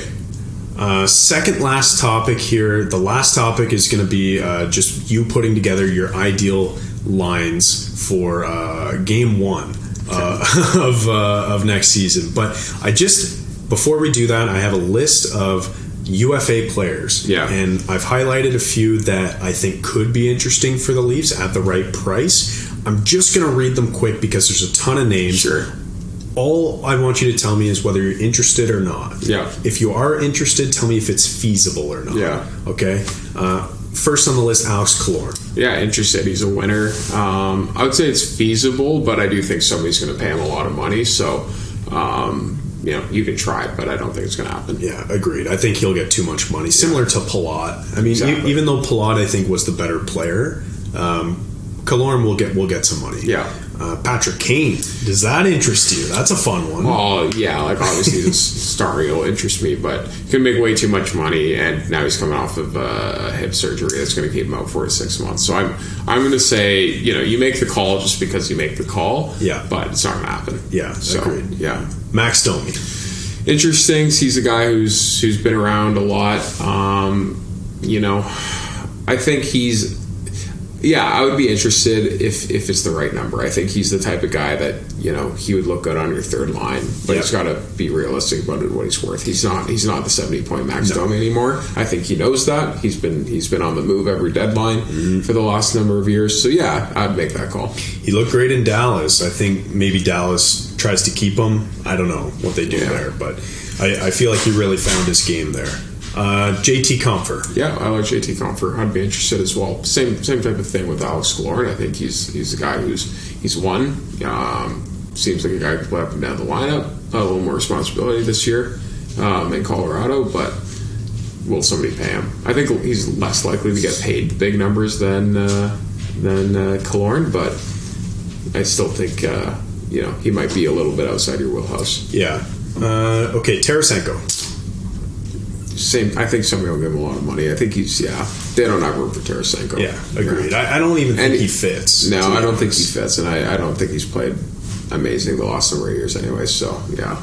Thomas Tatar. I think this is an interesting one. It's an interesting one. I think he's at an interesting spot because he's a guy who's, I think he's more inclined to play in the top 6.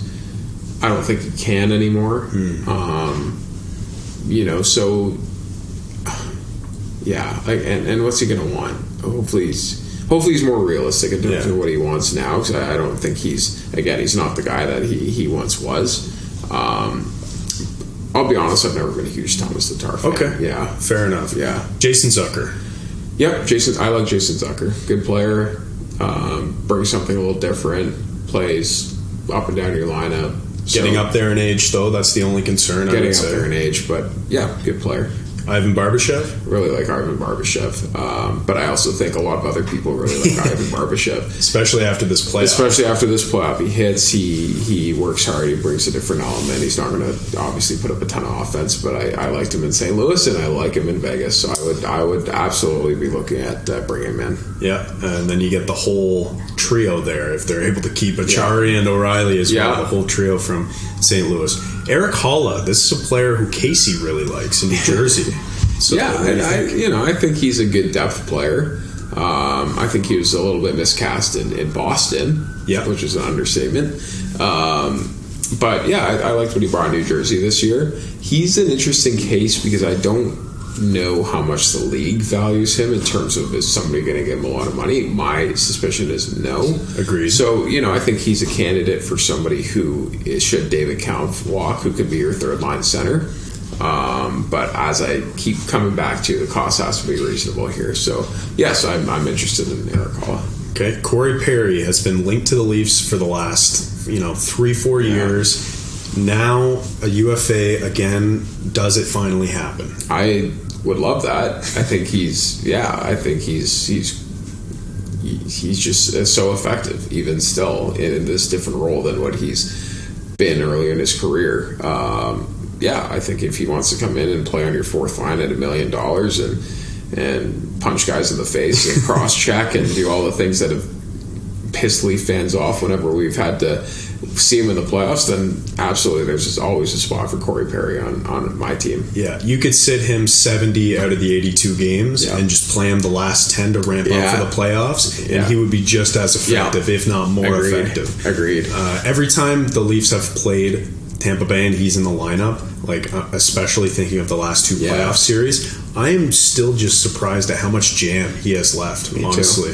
He is still an effective, shit-disturbing player. That's the only way to put it. Yeah. Sean Monahan, what do you think about that player? Contract aside, because in a deal, the deal that is done now, where he's making 6.25, I think, that's over with. So what do you think about Sean Monahan if he takes a pay cut? Yeah, I think kind of similar to Eric Hall in a sense. I think if he came in and at a reasonable cost played your third line center, absolutely.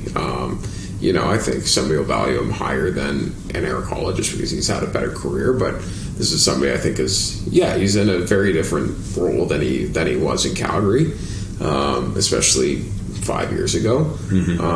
The same thing. I'm going to say, you're going to hear me say a lot on this list. I'm interested. You just got to make the call and see what they're thinking. So fair enough. Yeah, just have to bring these names up because there's so much turnover on the Leafs roster. So these are just a bunch of names of players who could fit in and fill some holes. And I actually think Monahan is one where, I would be very interested, especially with the connection between Treliving and Monahan. That's who signed that big ticket originally. And he knows his upside. I don't know. I could see it, especially if Kampf prices himself out of Toronto. I could see them paying Monahan a similar amount of money, and you might get some offense out of that player too. I wouldn't mind that. Tyler Bertuzzi, last forward to talk about. Yeah, what's there not to like about Tyler Bertuzzi? He's effective. He's physical. He puts up good numbers. He's a bit of a shit disturber. So I'm a big fan of Bertuzzi, but he's gonna get way more money than the Leafs can afford. So. Diligence call. I'll call him a diligence call. Fair enough. Yeah. The thing with Bertuzzi, too, he's a bit of a Band-Aid, so that scares me a little bit. But great player. Probably too expensive, but we'll see. Yeah. A few defensemen here, and we'll just rapid fire. Yeah. Dmitry Orlov, John Klingberg, Damon Severson, and Ryan Graves. Orlov, I think every team in the league is going to be interested after the way he played in Boston. I think somebody's going to give him a lot of money. I would be cautious of that because for 99% of his career, he's not been that guy. He's been a solid top 4 guy for Washington, which is definitely worth something. He's got a Stanley Cup ring, like lots of going right in his career, but I have a feeling somebody's going to pay him quite a lot and give him a lot of term. So you may not be able to compete with that. John Klingberg, to me, honestly, too one-dimensional. Yeah, I'm not interested. I'm not a Klingberg guy. Damon Severson, also kind of like borderline with that as well. I thought he, at times has shown more upside than he has, I guess has come to fruition lately in New Jersey. There was a time I was quite high on him. I think he could be a 5-6 here on this team, probably more of a 5. So I'd make the call, see what he's thinking, see what he's worth, but I wouldn't be bending over backwards for Severson. Agreed. Graves, though, I really like Graves, and he brings something different. He's big, he's physical, he's more of a stay-at-home guy. I don't think he's gonna get a ton of cash. So I really like that player, and I would definitely do a deep dive on him. Yeah, I think New Jersey will do everything they can to keep Graves, but I mean, who knows? Like, if he's available, we have to remember New Jersey has some pretty good defensemen coming up in the pipeline, and they got 6'7" Kevin Ball back there who could easily step into those shoes. So. They have a replacement. But so Graves interests me the most on the backhand. Monahan, I think, interests me the most up front. Let's go to goalies. I'm just going to read this list, and these are guys who I identified who I think it would be feasible for the Leafs to make an offer if they can't get something done with Ilya Samsonov, or if they just want some depth at a guy who signs to a cheap number. Sure. So Martin Jones, Tristan Jarry, Jonathan Quick, Philip Gustafson, Freddie Anderson, a reunion, Semyon Varlamov, and Aiden Hill, possible Stanley Cup champion Aiden Hill. What are your thoughts on that list? Anybody there jump off the page to you? I really liked how Philip Gustafson played this year in Minnesota. Took the number 1 role, even though he didn't play every single game in the playoffs. But I think he's shown a lot of upside. Still a lot to prove there, but I think he's the guy that looks like he's trending in the right direction, and that's especially stands out on this list where there's a lot of veteran guys, a lot of guys who are in the back 9 of their career. Yeah, you also have Aiden Hill in there, who obviously is man of the hour right now, but it's taken him a long time, and still coming into these playoffs was 5th on their depth chart. If you count Robin Leonard in there, at the best 4th. So. How are we really going to value him? So I would say Philip Gustafson is the guy that interests me the most. Yeah, I look at a guy like Varlamov as well, who has been consistently pretty good in New York, and the Islanders, they have Sorokin now locked up, and the backup position I don't think is that big of a concern because Sorokin, you can roll him out for 70 games. So Varlamov is an interesting one. I just don't know if he still has it and how long he would want. So it's a bit of a concern. Yeah, agreed. Yeah, but those are some names I brought up. Any interest in Freddie Anderson reunion? What do you think? Not realistically. No. Yeah. Like, he's fine. Yeah, he's fine.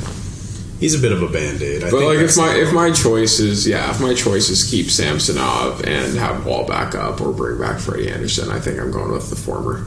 Yeah. Fair enough. Okay.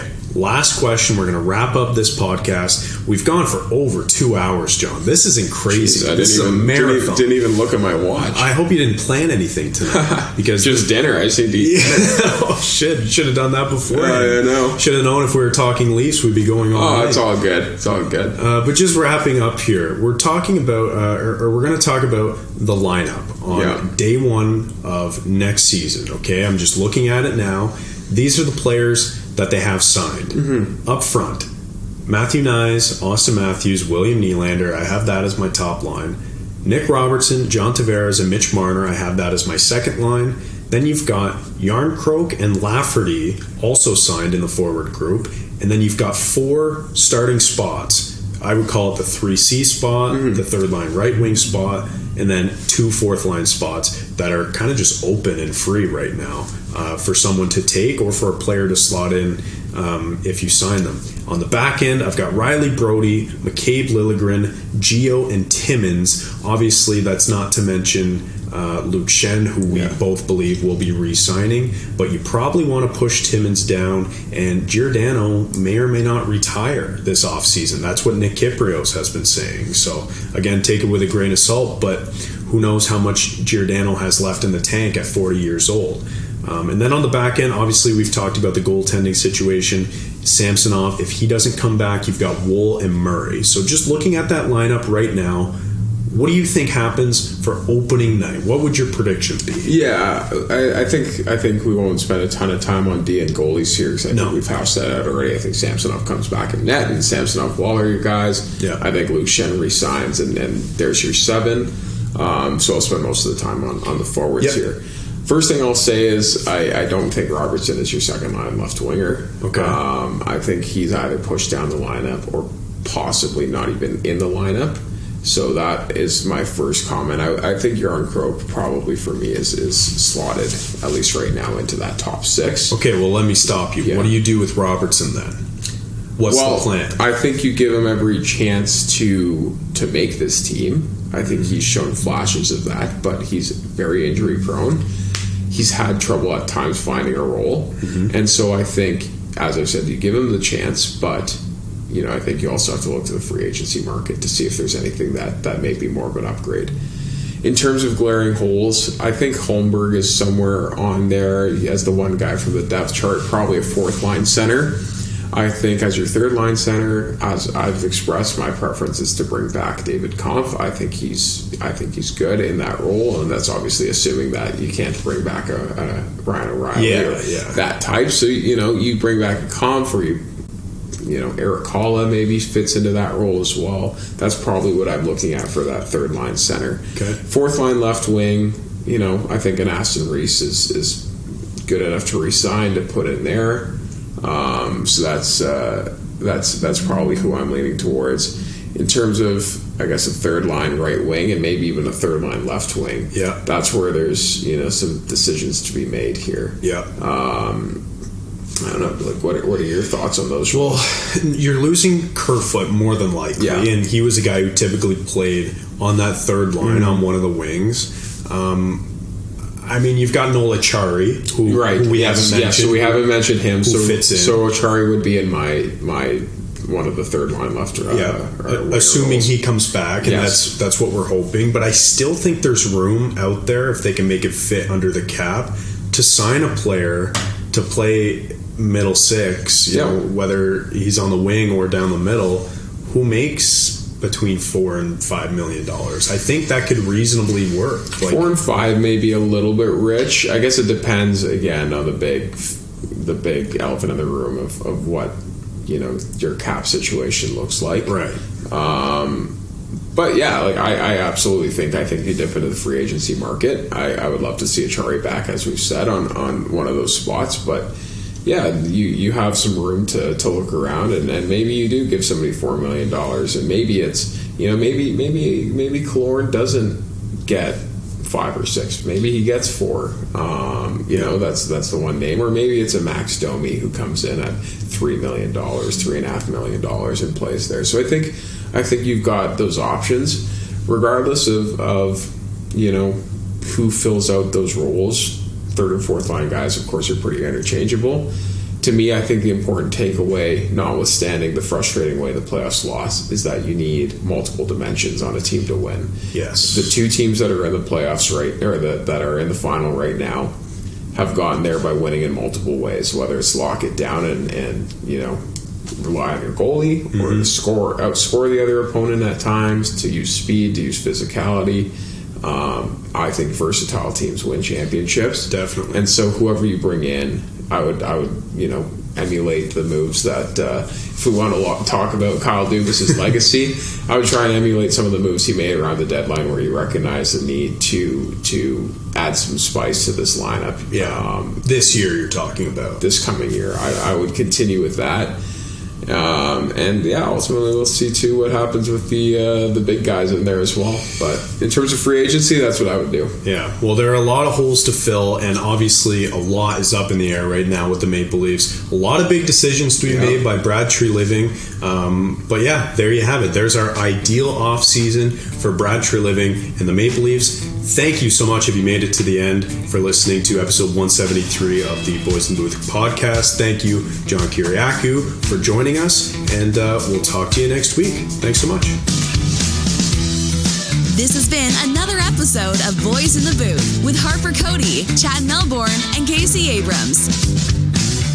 Connect with the Boys in the Booth on Instagram, Facebook, and YouTube at Boys in the Booth. Visit boysinthebooth.com for show details. And don't forget, you can become a patron of the podcast for just $1 a month at patreon.com/boysinthebooth.